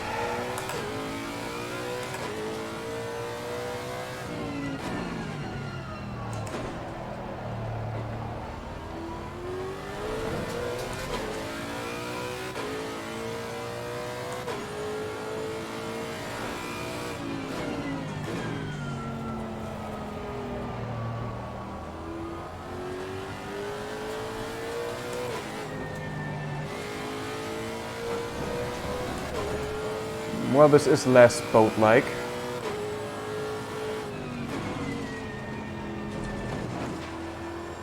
It's difficult with at this time because the shadows are obstructing my view on the track, so to speak.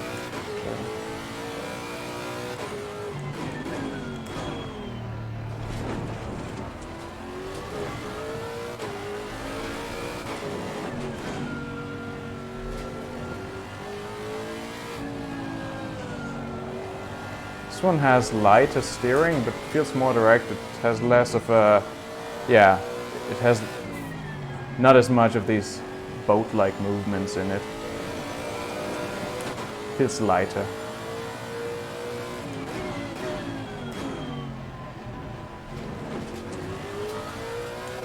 Felt like a second gear turn.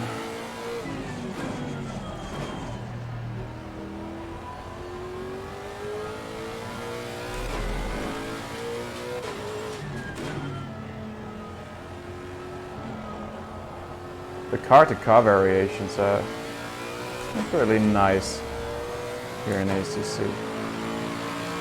I like how this is distinctly different from either of the two cars that I drove before.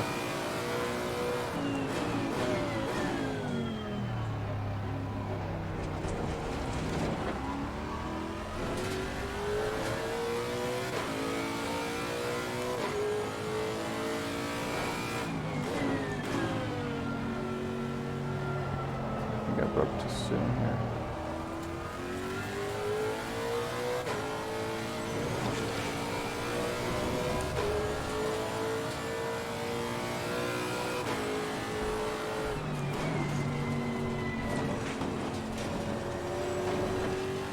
Off track.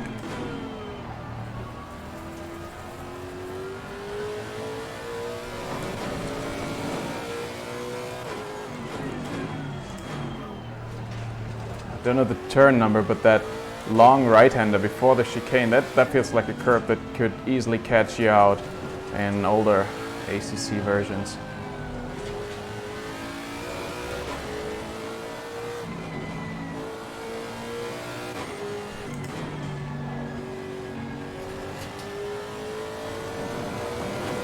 This is so nice and smooth, even though these curves are quite tall.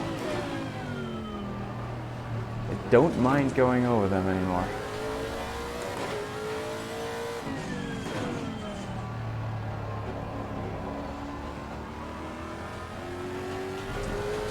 Of course, now that I'm here, I realize that this isn't a good track for streaming because I only have the one straight to read what you guys are saying.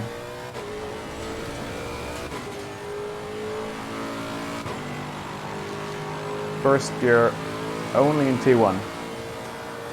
Maybe chicane, we'll see. I was actually, I think, using second here before. Didn't mind it. It's like, you could try first as well, but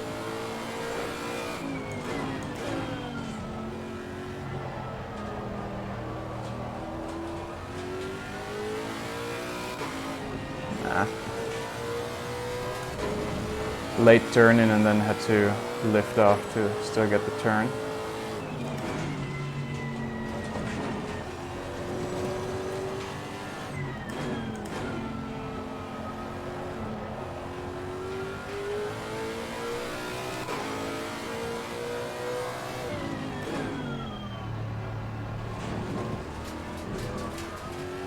I like the chicane in second.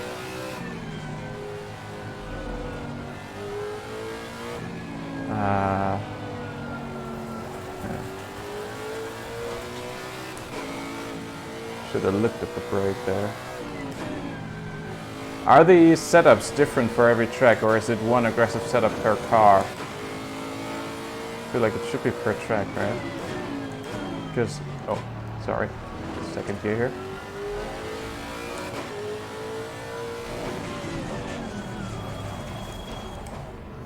I was reading, wasn't my fault.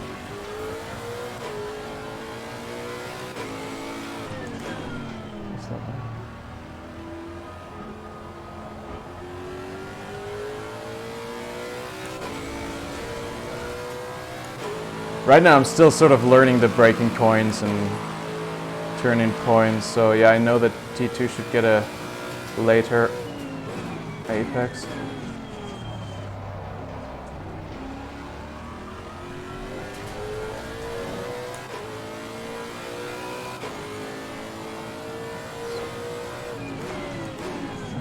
Okay, so the next question that I might be facing is, do I have the light switch on a button on my wheel, or do I have it on L? I'm not seeing a difference.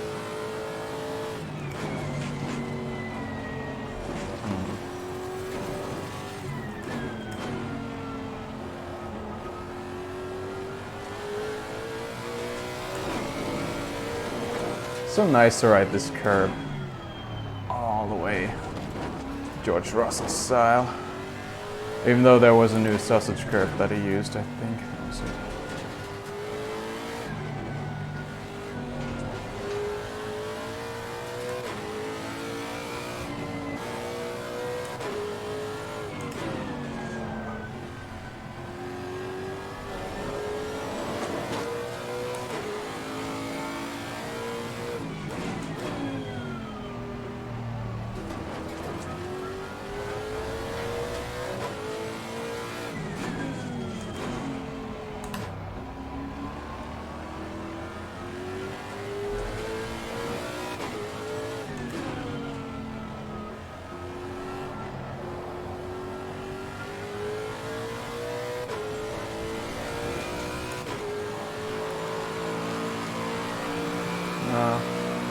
I set a switch for the wiper, but not for the light switch, I think.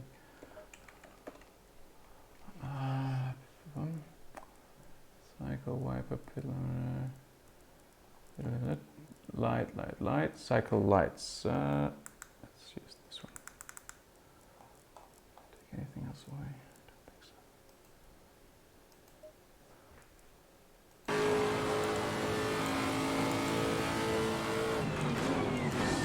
Still not seeing a difference, to be honest.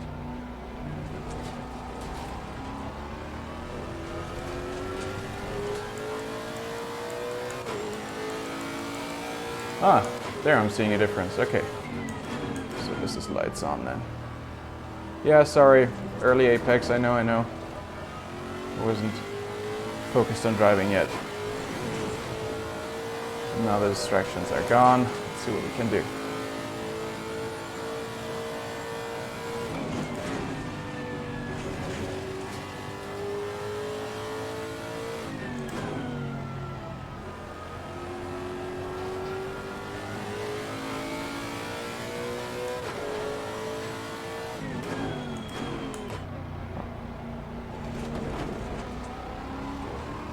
Go through the chicane like a snail is what we can do.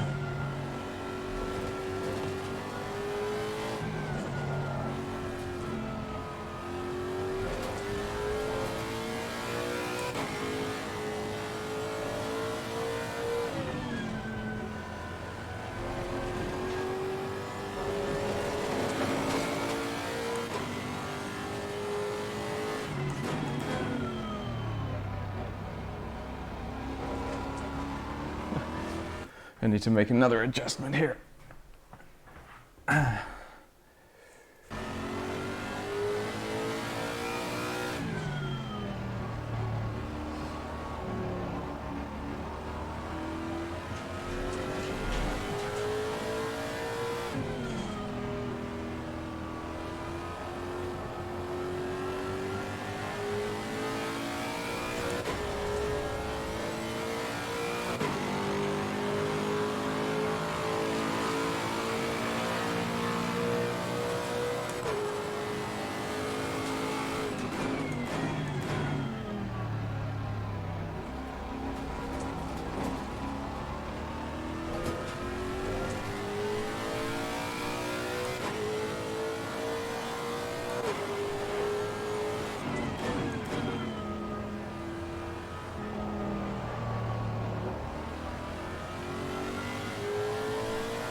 I think I can just brake later in a lot of turns with this car.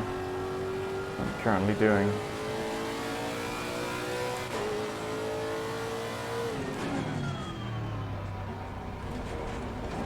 Later still.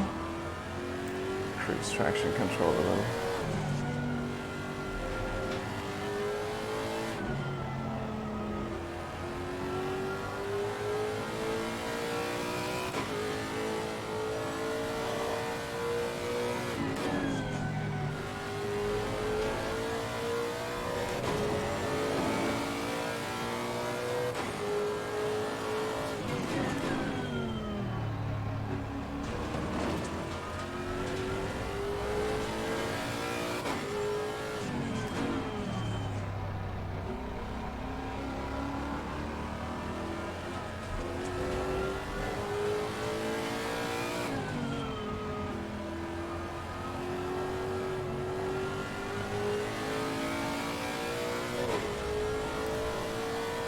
TC1.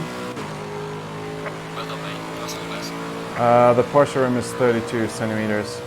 It's the genuine one. You get it at the Porsche dealership.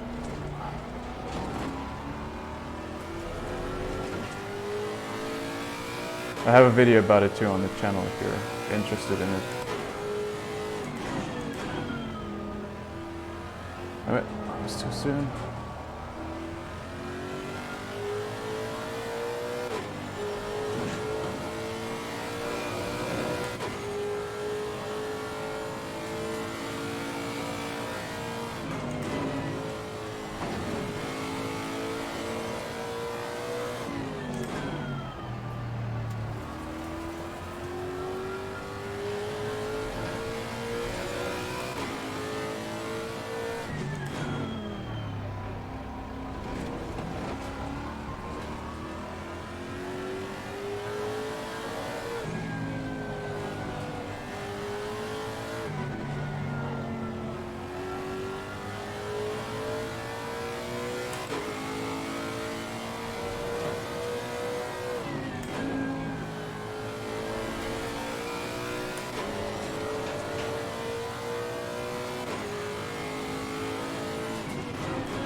Oh god. Yeah, maybe learning this track at night isn't the best idea. Oh well. Some interesting visuals.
If any of you haven't been with us from the start, or have just tuned in now, the new tire model is absolute bliss.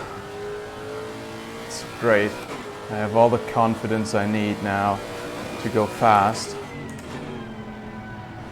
Just lacking skill and track knowledge for now.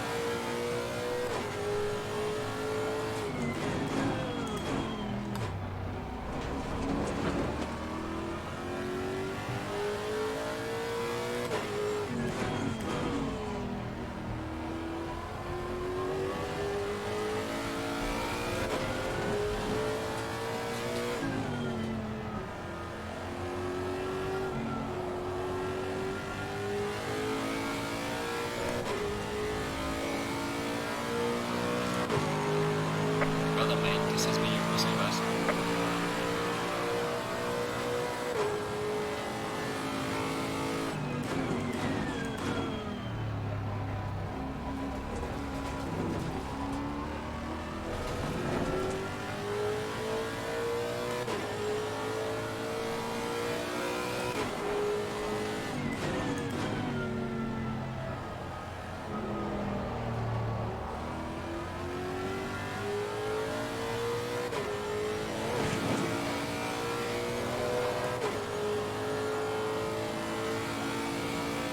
Waiting for the sun to come up again so I can finally see again.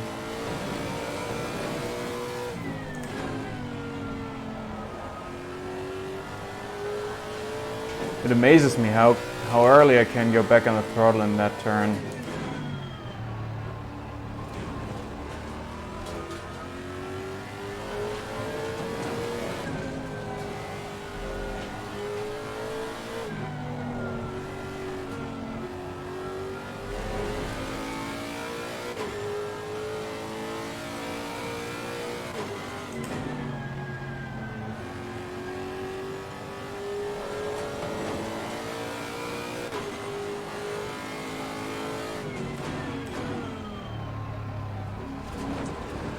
Is it good to use the tall part of the curb here in these cars?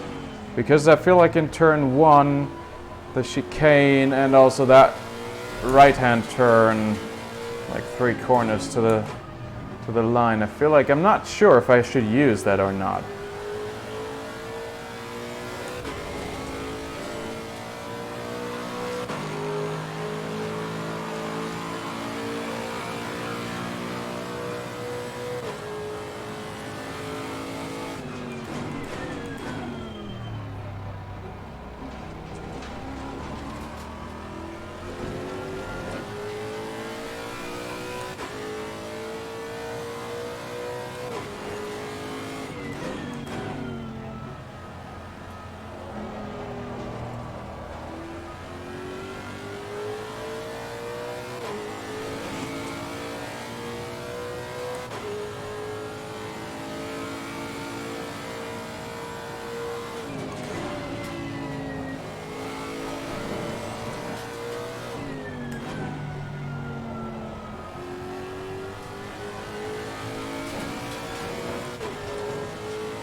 Okay. Yeah, I'm also waiting for the sun to come up again.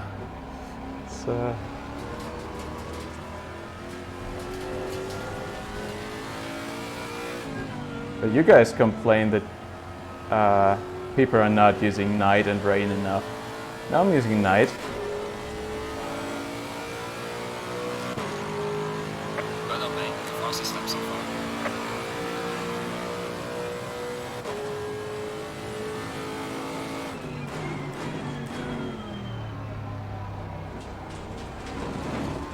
I think it was just barely on the tall part of the curb on the inside of T1 here.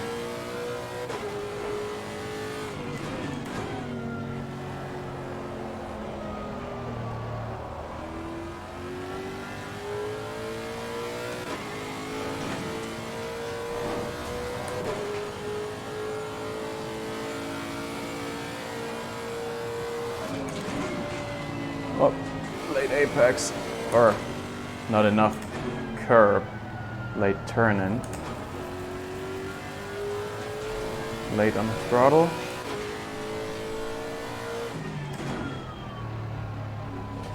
I think I like the tall curve on the chicane entry.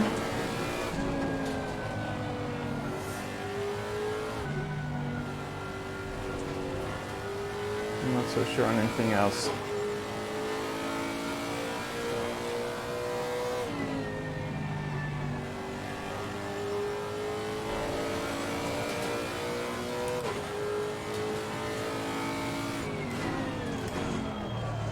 was a little late.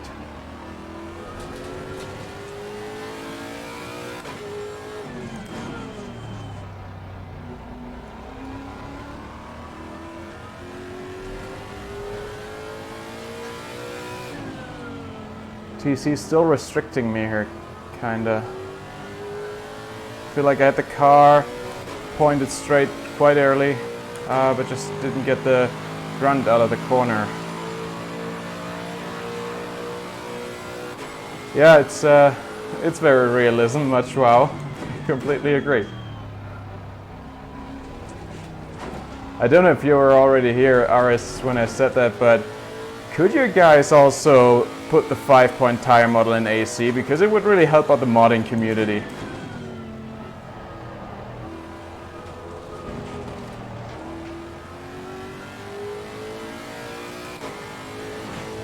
I'm really feeling 1.17 strongly on AC here.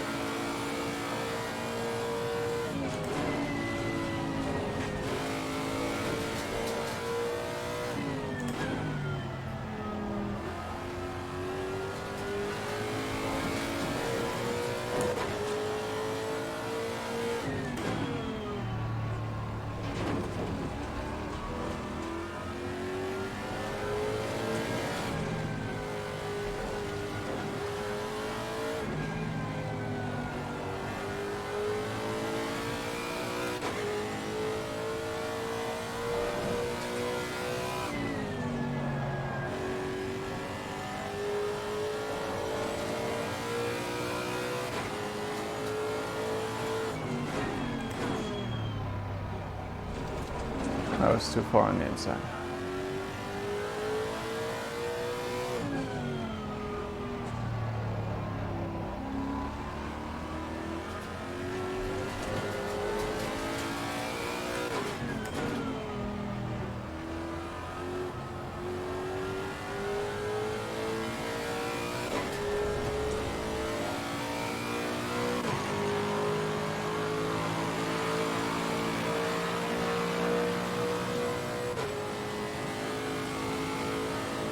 I mean, I was fully aware that this is an unrealistic request, but still, since you're around, I would feel bad not having asked.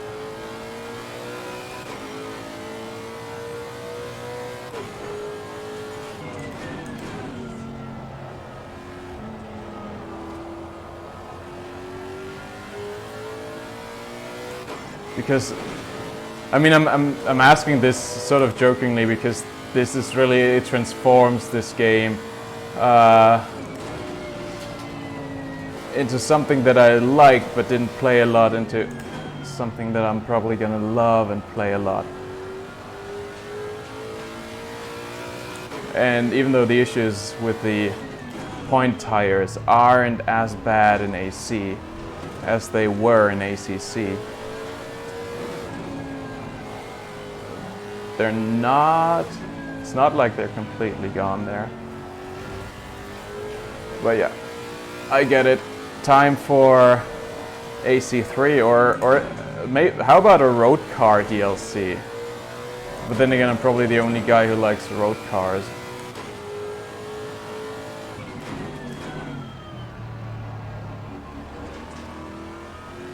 You did forget the Widowmaker in AC. The first 911 Turbo. That would be a good thing for ACC, I think. I would like that.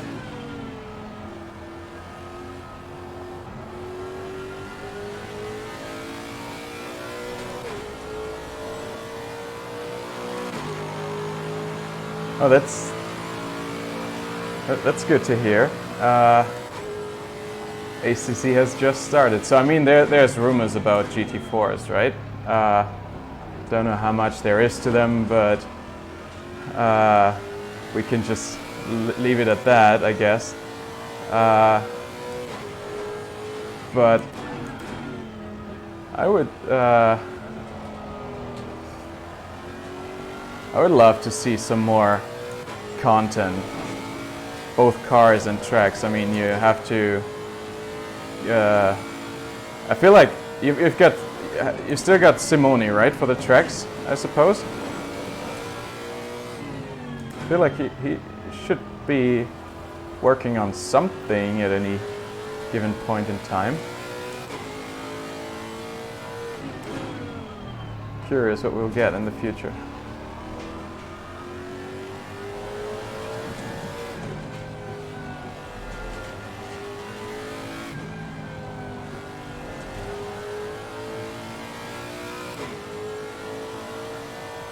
Will this night ever be over? Will I ever be quicker? So slow.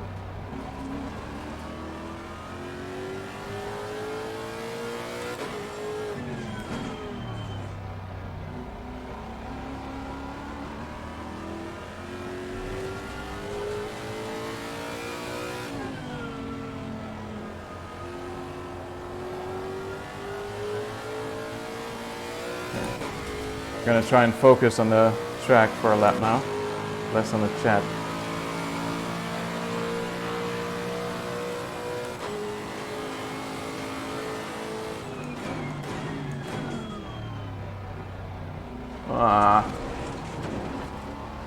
The thing is, I can't see a lot of what I'm doing here, so 2/10 behind.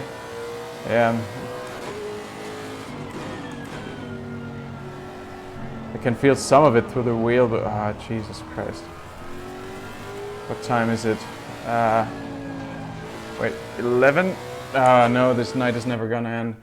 Sorry, I'm just quickly going to reset it to daylight.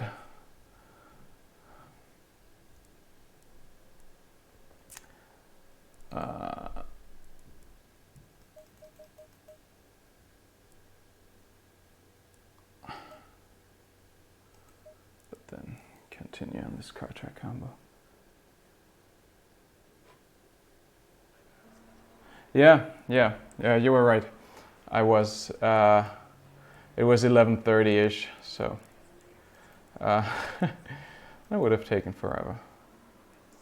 Like a whole hour of driving, I think. Yeah. Go, go, go. 4 hours blind, but now I can see.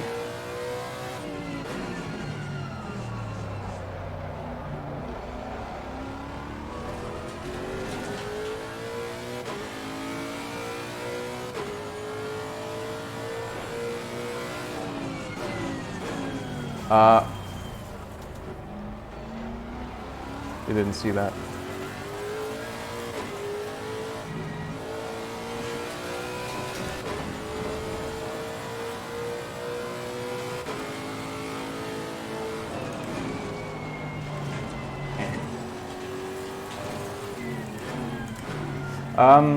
Aris, here's another question for you. AC had, I think, none of the steering rack simulated, right? It was basically the, somewhere at the steering, what are they called, joints, somewhere like close to the tires of the car, and I think that's where the simulation stopped, because that's basically what you need for the physics. But that left the force feedback a little raw.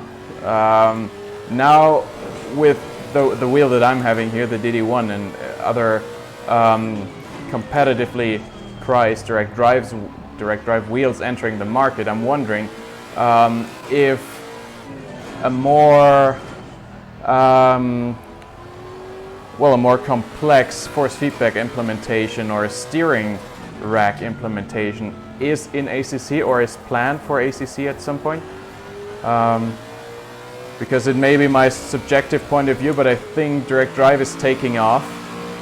And I'm having to dial in like friction and dampers on the wheel. And in an ideal world, I would like to have those come from the game and be realistic on a per car basis, so that I could just jump in any car and have it feel as realistic as possible to me. So yeah. Anything you can say about that?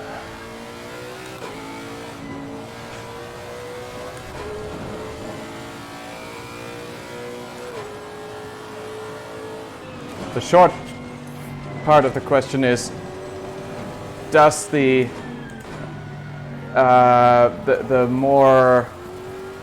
wider installed base of direct drive wheelbases on the market influence your approach to force feedback in the game in any way? And does ACC have a simulated steering rack, or is that planned?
Okay, I wish I could read what you're saying now, but now I can read what you're saying. This lap's done anyway. Okay, let's see.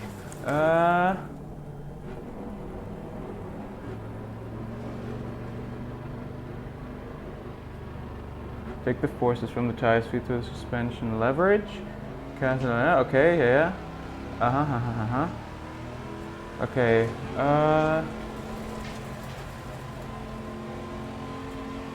Yeah, no.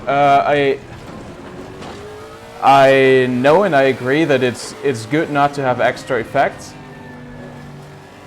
I mean, since like at least once you have a direct drive wheel, you don't want those effects. I mean, you can, depending on the tire model, you can very well feel the point of understeer when the steering gets lighter, or at least you can roughly estimate where it is if you know the tire well. But I mean, there is, at least road cars have, I mean, they have power steering, which would be awesome to see implemented in a sim. Of course, I would assume it's a complicated thing in itself, because there's probably going a whole complicated algorithm into these power steering systems on the manufacturer side as well. I would still love to see power steering simulation implemented. And especially for road cars, from my own road car experience, I would say there is more friction in the steering rack than you usually have in AC road cars. So I tend to turn up the friction settings in the DD1 in order to make up for that. And I'm not sure if there's anything else that would go into the equation. I suppose like some power steering settings are non-linear, which is difficult to get by just, I mean, you can't just turn the force down if it's non-linear. If it's linear power steering, of course you can. But for non-linear ones, it's you would have to depend on the software to do that for you. Right?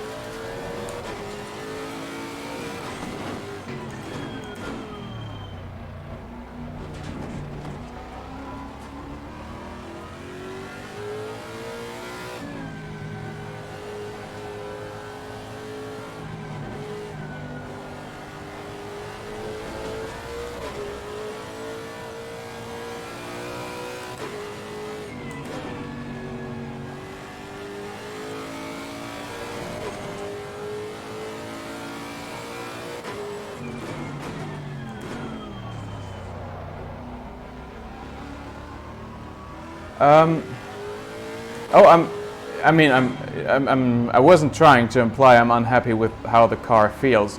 The only thing that I was unhappy with is the gyro effect, which which I don't get along with for some reason, so I turned the dynamic damping all the way down to 0. So my steering feel is very ACC-like, and I have the in-game force feedback set to 55%. I have the wheel force feedback gain set to 85 at this moment for the 32 centimeter rim. I have the dynamic damping on 10 and the dynamic friction on 20, and it feels good. I don't know what I would improve about it, to be honest. I'm really happy with it, the way it feels. I'm just wondering, since I don't have the reference of a real car, I don't know how the real cars feel. I wonder how close I am to the feeling. I mean, I have more forces than people use in real GT3s, I think. But it just helps me with the driving, and I like it, so I'm going with it. But other than that, I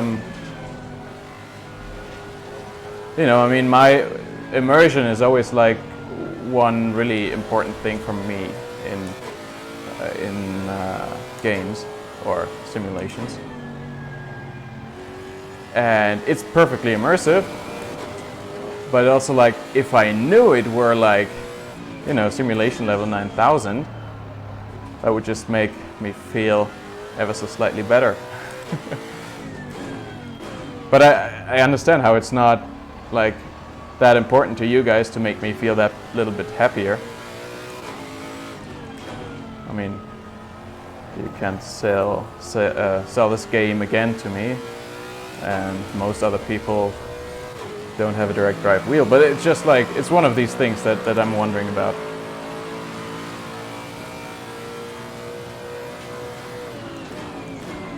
Okay, you would say dynamic damping to 50.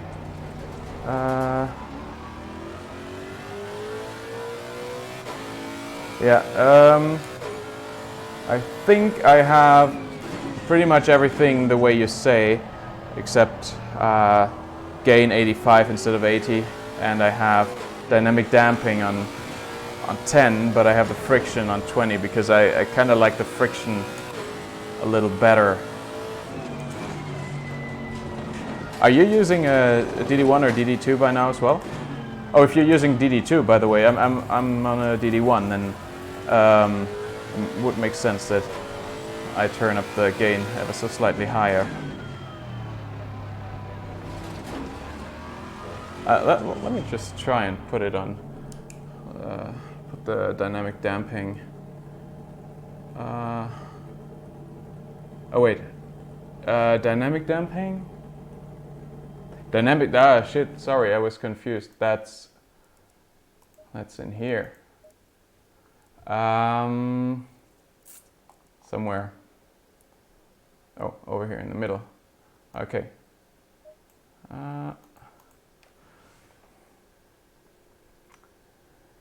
Okay, 50%. You go 80% gain. I would like it. Is there some interaction with the other effects, or is that just like the global multiplier at the end? Because I have enough gain in the steering wheel. I want to keep the in-game values low, actually, because I ran into clipping in AC with anything above 60% or so. So I'm just a little afraid of those high in-game gain values. Otherwise, yeah. I think except for gain, I'm now using the settings, and I predict I'm not gonna like the dynamic damping because it's never really worked for me, but let's see.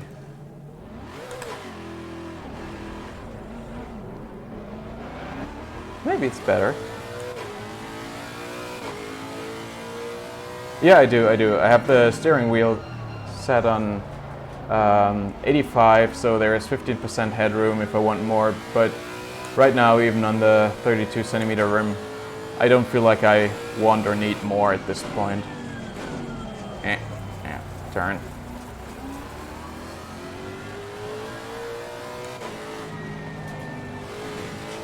Yeah, okay. it feels a little less direct. It feels a little more rounded, smooth, I guess. I mean, I suppose that's... It does feel a little dampened. Yeah.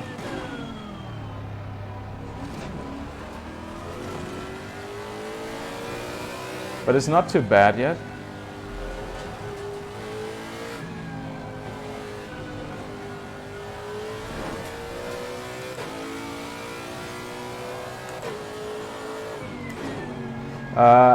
What you have the dynamic, the natural damper and natural friction set to Aris. Or just put them to the minimum.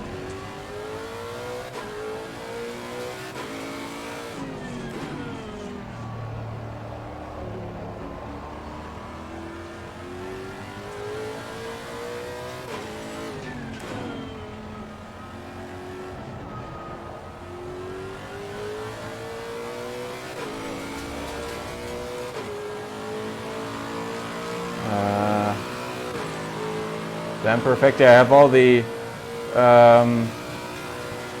stuff that's supposed to be at 100. I also have at 100.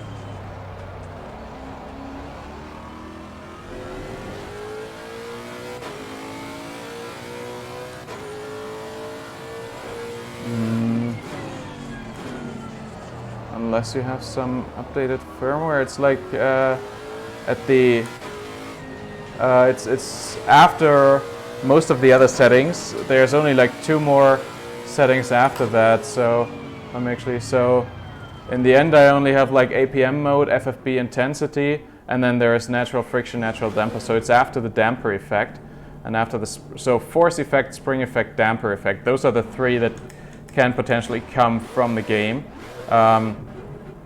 Right, where you can dial them down if you want like less spring force, if the game is even using that. And then there's the natural damper, NDP, and NFR as natural friction. Let's see.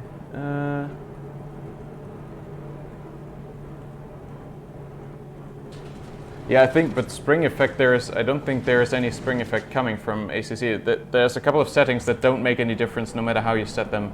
If ACC is not giving out a spring effect, then I don't think it's going to... I can set it to 0, but I don't think it's going to make a difference.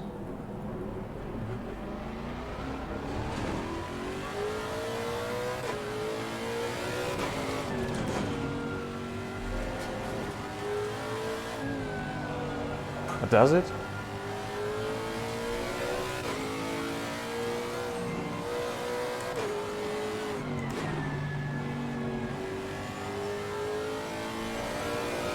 It didn't make a strong difference anyway, and I'm deep in placebo territory here, so I don't think it made an effect, but it could have made an effect though. If you're like, okay, the natural damper, natural friction, those effects are only on the direct drive basis for Fanatec. They are not, as far as I know, on the CSWs. So maybe if you're looking at it CSW, then it's not. Or do you have some like weird old prototype or new prototype or something from Fanatec? Just blink if you're not allowed to talk about it.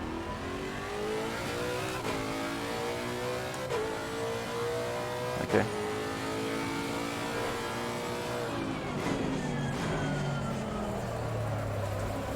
I don't think setting spring to 0 made a difference. It feels the same.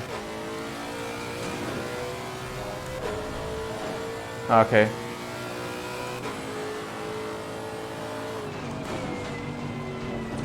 I feel sorry for you if you don't have the natural damper and natural friction. I mean, those are killer effects. Maybe it's just maybe what you have as overall damper could be the natural damper. Is that what you use to get rid of the oscillations when the car is going straight or standing? Yeah, damper effect is at 100. Yes, I agree.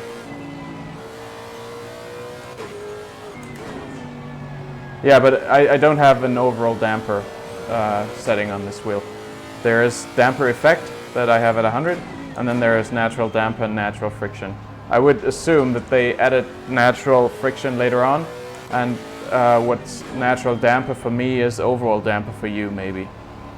Can you run the regular Fanatec firmware updates? Or is that not a thing on your unit?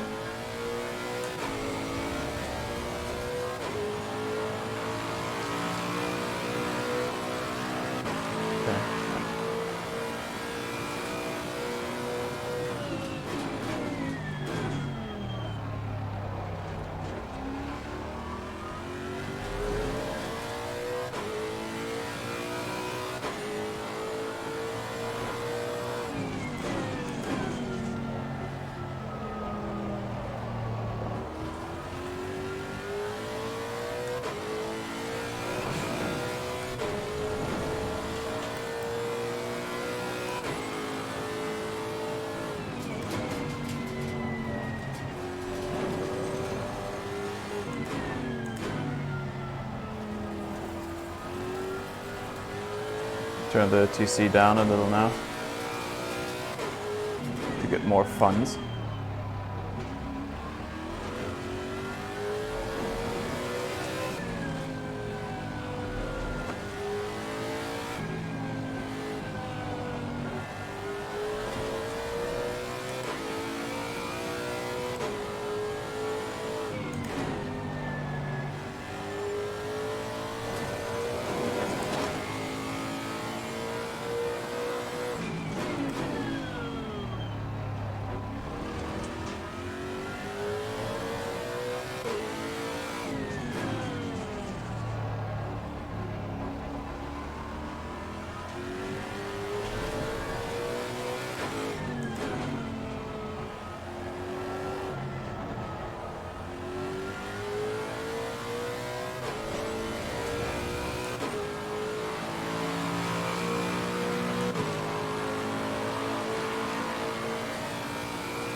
I can actually deal with the dynamic damper on 50. I don't think it's too bad.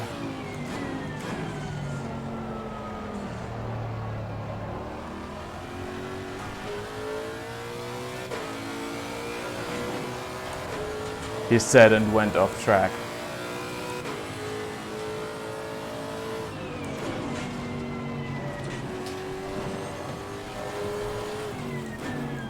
But I'm now, I don't know, I'm not disciplined enough right now.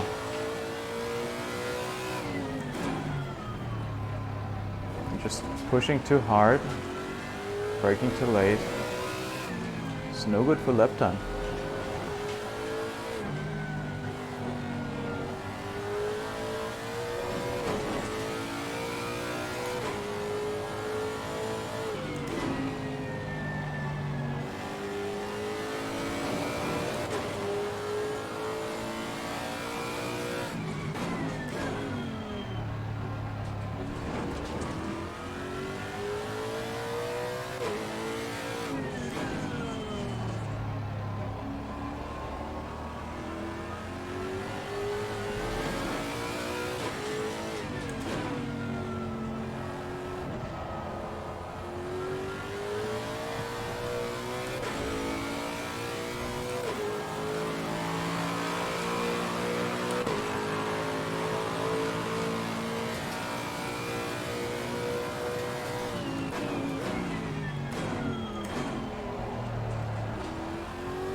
Oh, come on, that wasn't off track.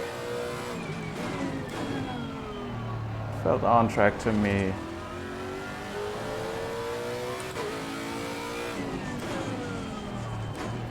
Jesus.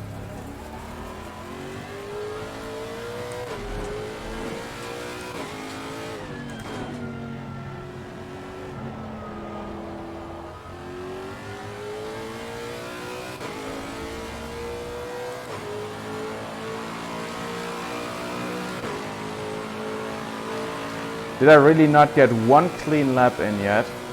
I'm gonna have to change that now.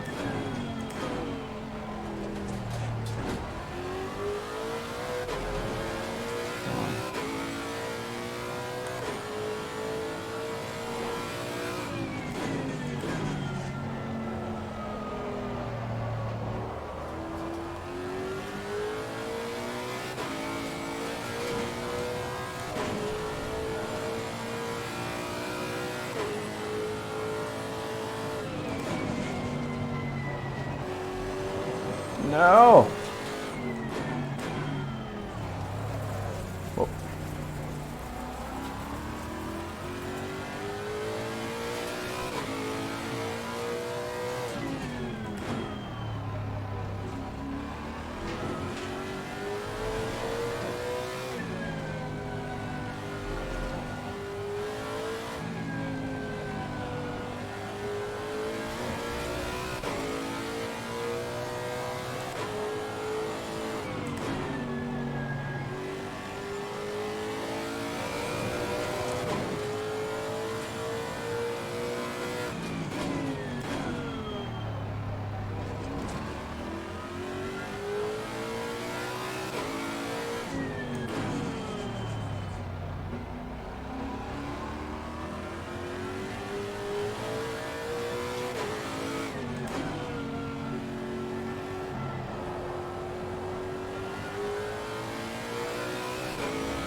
Still clean so far. Also, isn't my name Christian Clean right now? Yeah, it is. It'd really be a shame not to get one clean lap in then.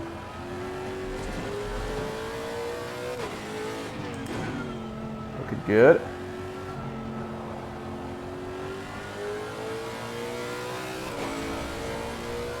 And it's a clean lap for Christian.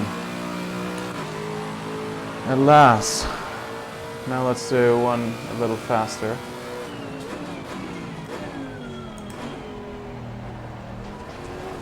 Or not. I should just be happy with this one.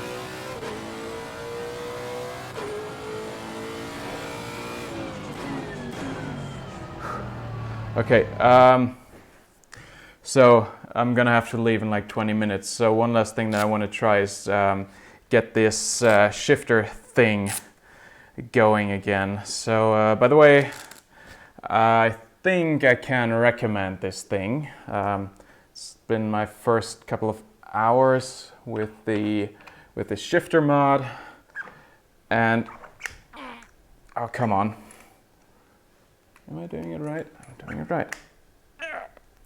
Ah, shit.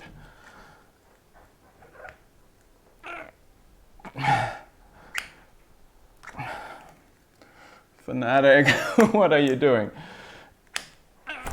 Okay, so to recap, because it's part of the title of the stream, but everything feels weird now. Because it's part of the title of the stream, I have shifter mods installed. Actually, quite inexpensive, so about $20 per piece. I have them on both the Formula Rim V2 and on the Universal Hub with the Porsche Rim. And I've been having issues with the Formula V2 early on in the stream where it dropped out, lost all force feedback, any wheel to computer communication, wheel to game communication for about a second, and then went back in again. I used to have those issues in the past, but then I also had them for like once or twice with this one, and I don't know why. That's why I've been using the Universal Hub steering wheel here for most of the stream. But still, I want to go back to the V2 in a second, and I also want to make sure I get a proper impression of the magnetic shifter mod here on this one. And so far I couldn't really get it done because there was like a little gap between the metal part that's being pulled to the magnet and the plastic part that's holding the magnet. So I wasn't really getting the magnetic shifter, at least on the right paddle, which is nobody's fault, not even Fanatec's. I just hadn't set it up right. And I think the trick is to first install the shifter mod. By the way, it's MB Studio who sent me these shifter mods. They're like $20 a piece. So wait for the review before you buy them, I guess. I'm gonna have the review out hopefully early next week or in the middle of, no, wait, some late this week, sorry. Around the weekend is what I'm hoping for. And now I just gotta do some adjustment here to hopefully get it just right. Don't overturn it because it's Fanatec stuff. It'll break easily. I've already had to have one of these shifter units replaced. Yeah, feels good now. But let's actually put it on the car, on the wheelbase, of course,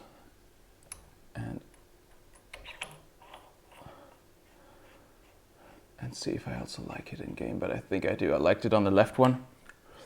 The difference between having it on and not on is stronger for the Formula wheel than it is for the universal hub because of the way the thing works. I think maybe, I'm not sure if that's the fault of MB Studio, if they should put in stronger magnets. Actually, they feel plenty strong right now the way I set it up now. Just maybe like there's a little bit of, well, flex, yeah, I guess flex in the shift pedals, more so at least than in these here.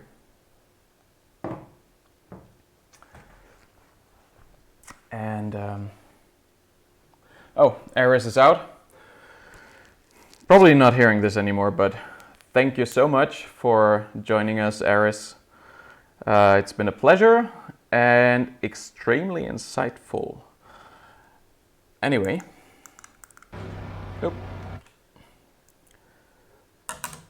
yeah, it feels pretty good now.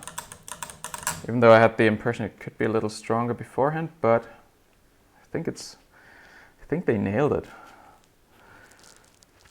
It's not as stiff feeling as it is on the Formula Rim V2, but I think that is just because this has way shorter pedals and there's less, I don't know the English word, but less of a Hebelarm for the Germans in the audience. Maybe you can translate.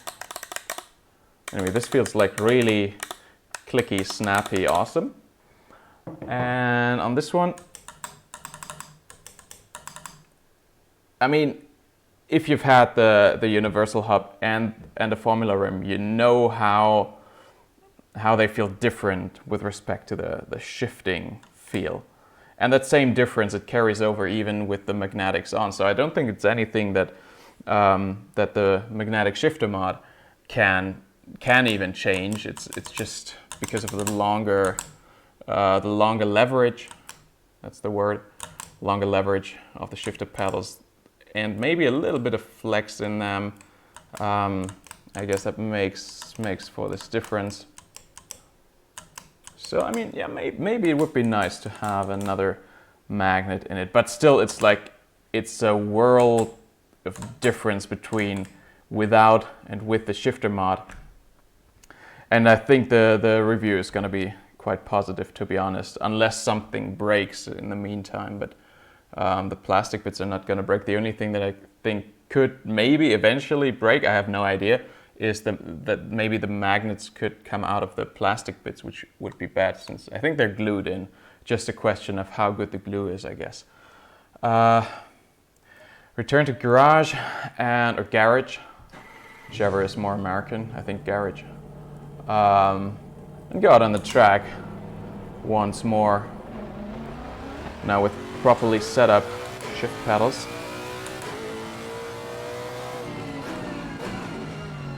Yeah. So one thing that is different between the short throw Formula Rim pedals is on the Formula Rim.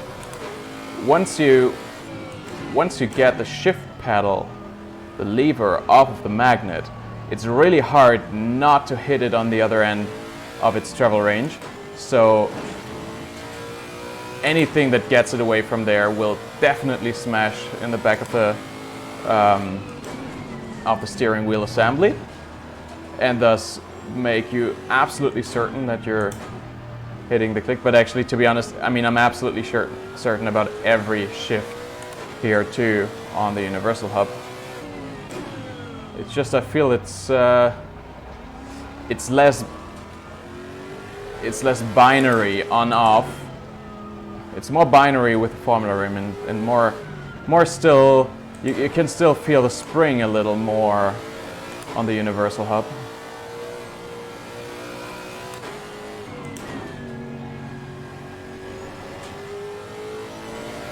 But still, I mean, for the money, this is a no-brainer. Unless it breaks.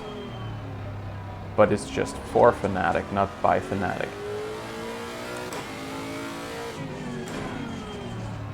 By the way, tell me if I'm being too hard on Fanatec. It's all in...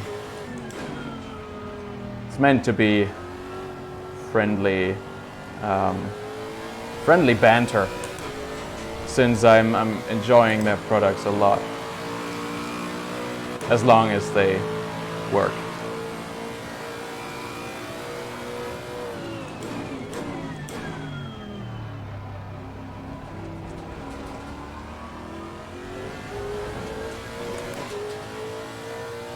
The magnetic mod is MB Studio, I think.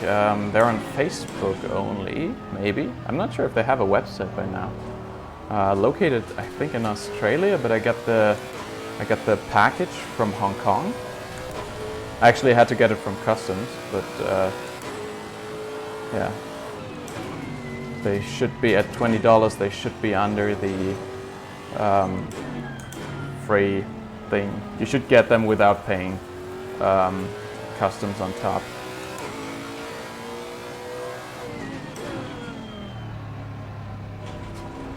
Yeah, it's a huge improvement, and like from what I can say right now, it's like a must-have mod. I mean, there are other mods like that out there as well. I don't want to say you have to buy it from MB Studio. It's just the particular company that that sent me these, and I'm very happy with them. But then again, it's a very simple kind of add-on if you know how to operate a 3D printer and you get the right magnets. It's not rocket science, but still well executed. Looks quite nice for a 3D printed thing. You can get whole shift assemblies, magnetic ones, that will replace the whole Fanatec unit for like, I think, 120-ish bucks, like made out of carbon fiber at OSR, I think it's OSR, Open Sim Racing? Open Sim Rims? Yeah, anyway, OSR. Who also sell all the button boxes for steering wheels and stuff. The expensive but good stuff. And I'm certain that their stuff is awesome as well. And then there's other manufacturers, I think, who also make magnetic shift mods. But these are really good.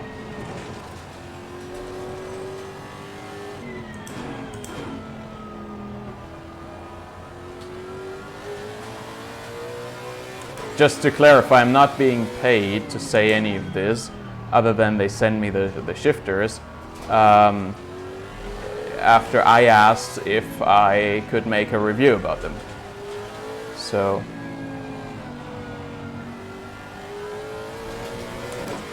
I maintain my my right to be independent. I'm not selling out to anyone. I'm just calling it as I see it, or as I feel.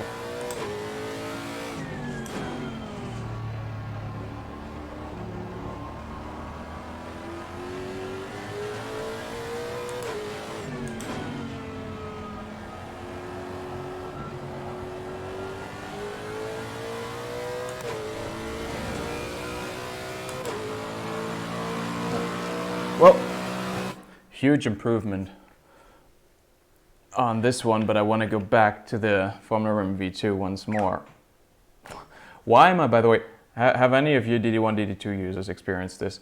I'm really struggling to get the universal hub off the base. Right now it works, but last time I tried to get it off like 10 minutes ago, I really struggled. I don't know why. Yeah, so 40 quid, I think. I mean, these are probably made as cost efficient as you can. Ah, shit, I forgot you. And I don't mean to swear. Hope I'm not getting demonetized for it, but I am trying to, what was I gonna say? Sorry, I've been awake for 33 hours. All right, so these these shift mods. This is probably as cheap as you can make them, but still the quality feels good to me. Like, I've only tested them now for like 3 hours. Oh.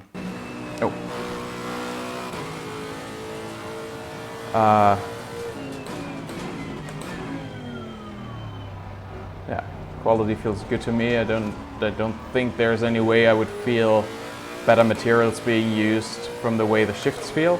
The only difference, I guess, you could feel is like the strength of the magnets. And if anything went really wrong, like wobbly assembly or something, but that's not going to be the case with any of them. So I think as far as pedals go, if you don't care about the aesthetics and you just want an inexpensive upgrade, then these may be worth looking into.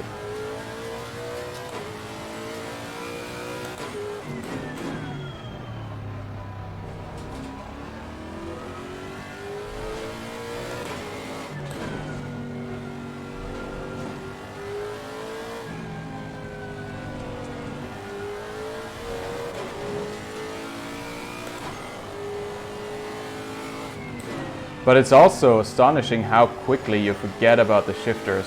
I mean, yeah, they do feel different, but it's like as soon as you're paying attention to the road and not the shifters anymore, it just feels very natural, as it should.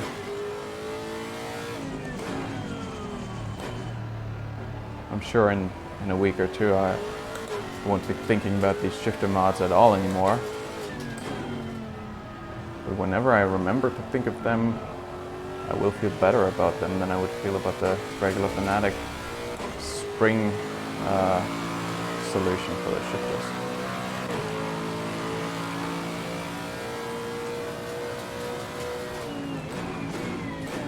Oh, and I'm seeing replies to my quick release issues. Unfortunately, I can't read them right now. But I will in a second.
Okay, last lap, and then I'm gonna turn to the chat, but this is gonna be the last lap of racing, so let's try to make it a clean one. Pun intended.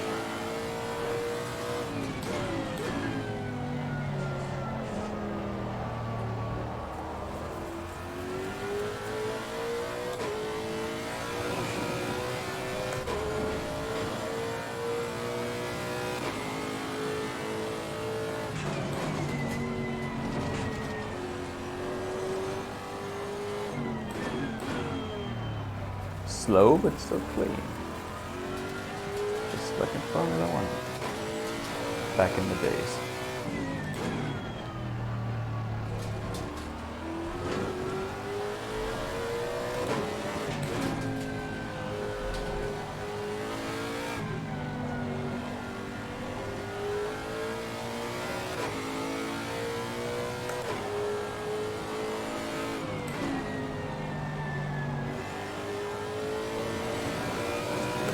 No longer clean. Let's finish it anyway.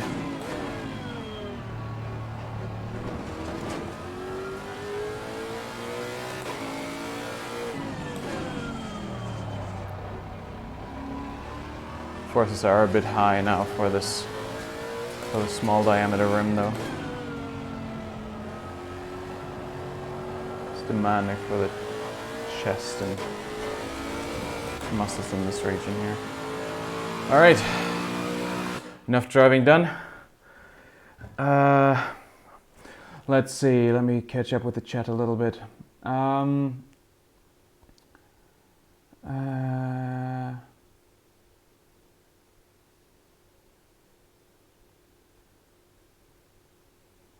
Wait, is that directed to me about the the force of the feedback to 27? Because I don't think I've ever set that to 27. The only 27 in my world is the diameter of this rim.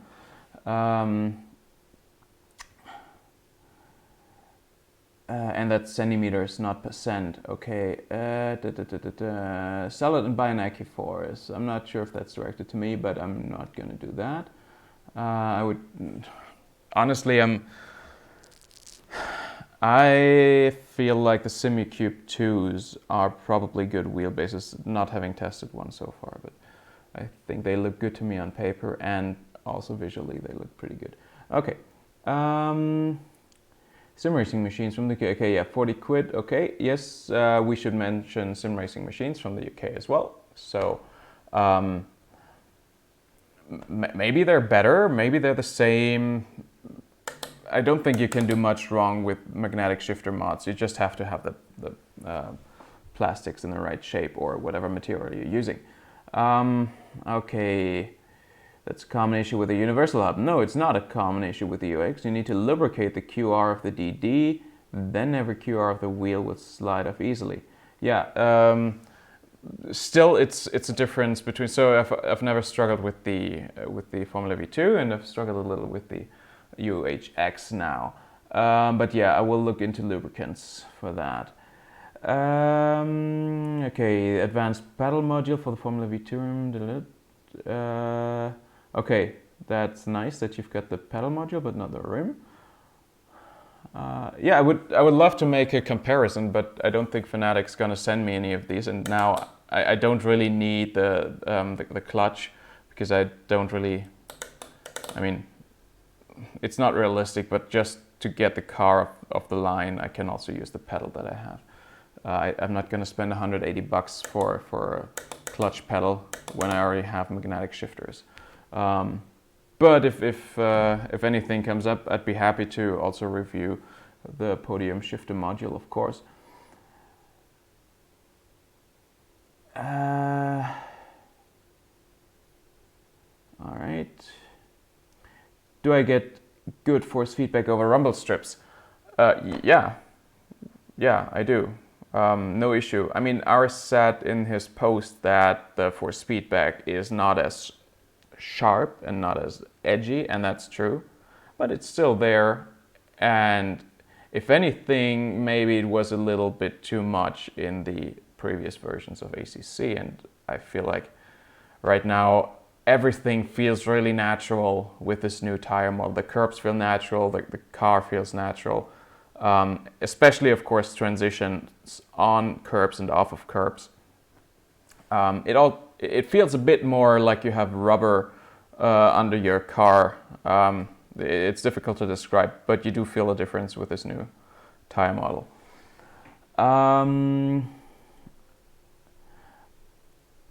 Okay. I'm seeing number 27 again.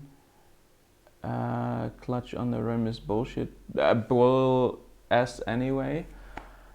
I should really cut down on the swear words. I don't know, I mean, Formula 1 cars and many open wheelers have clutches on the wheels, but I don't see myself spending 180 bucks for one. I mean, this is all I need, I guess.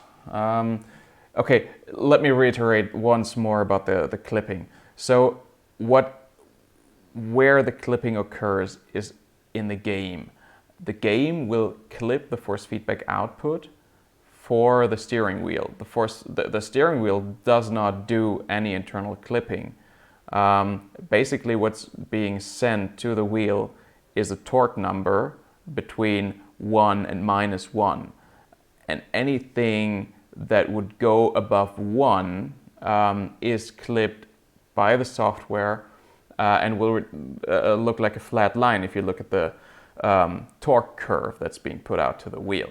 So what you want to avoid is ever getting to that 1.0 or -1.0 in the output that is being sent from the game to the wheel. Because it won't go higher than 1 or -1. No matter how high you set up the wheel, it will be flatlining. So you could very well have force feedback clipping at 5 Newton meters on a 20 Newton meters base, just because you turn the force feedback up too high in game. And then it doesn't matter how far you turn down the wheel, because if the game is only putting out a flat line at exactly 1, there's nothing that the wheel can reinvent about the force feedback. So you want to keep it below clipping in game, so go high force feedback values on the steering wheel and go lower force feedback values in the game. Of course, only as low as you need to, especially when you're on a belt-driven wheel. You really want to make sure basically you get the maximum out of it. It's difficult at Spa with Eau Rouge, and I have that thing. If you don't know what I'm talking about, watch my DD1 review. I have a lengthy explanation of what I call the Eau Rouge effect in there. But on any regular track with a belt-driven wheel, I would just put the wheel to its maximum. And for some reason on Thrustmaster wheels, I think that's 60%. Anyway, usually you would set it to 100% and then adjust the gain setting in game. That being said, Assetto Corsa, if you're using that, it has 2 separate gain settings. That it has the one that is in the menu, and then it has an additional multiplier that's being factored in with that on a per car basis. So what you're changing with the plus and minus settings is not the same as that slider that you see in the menu.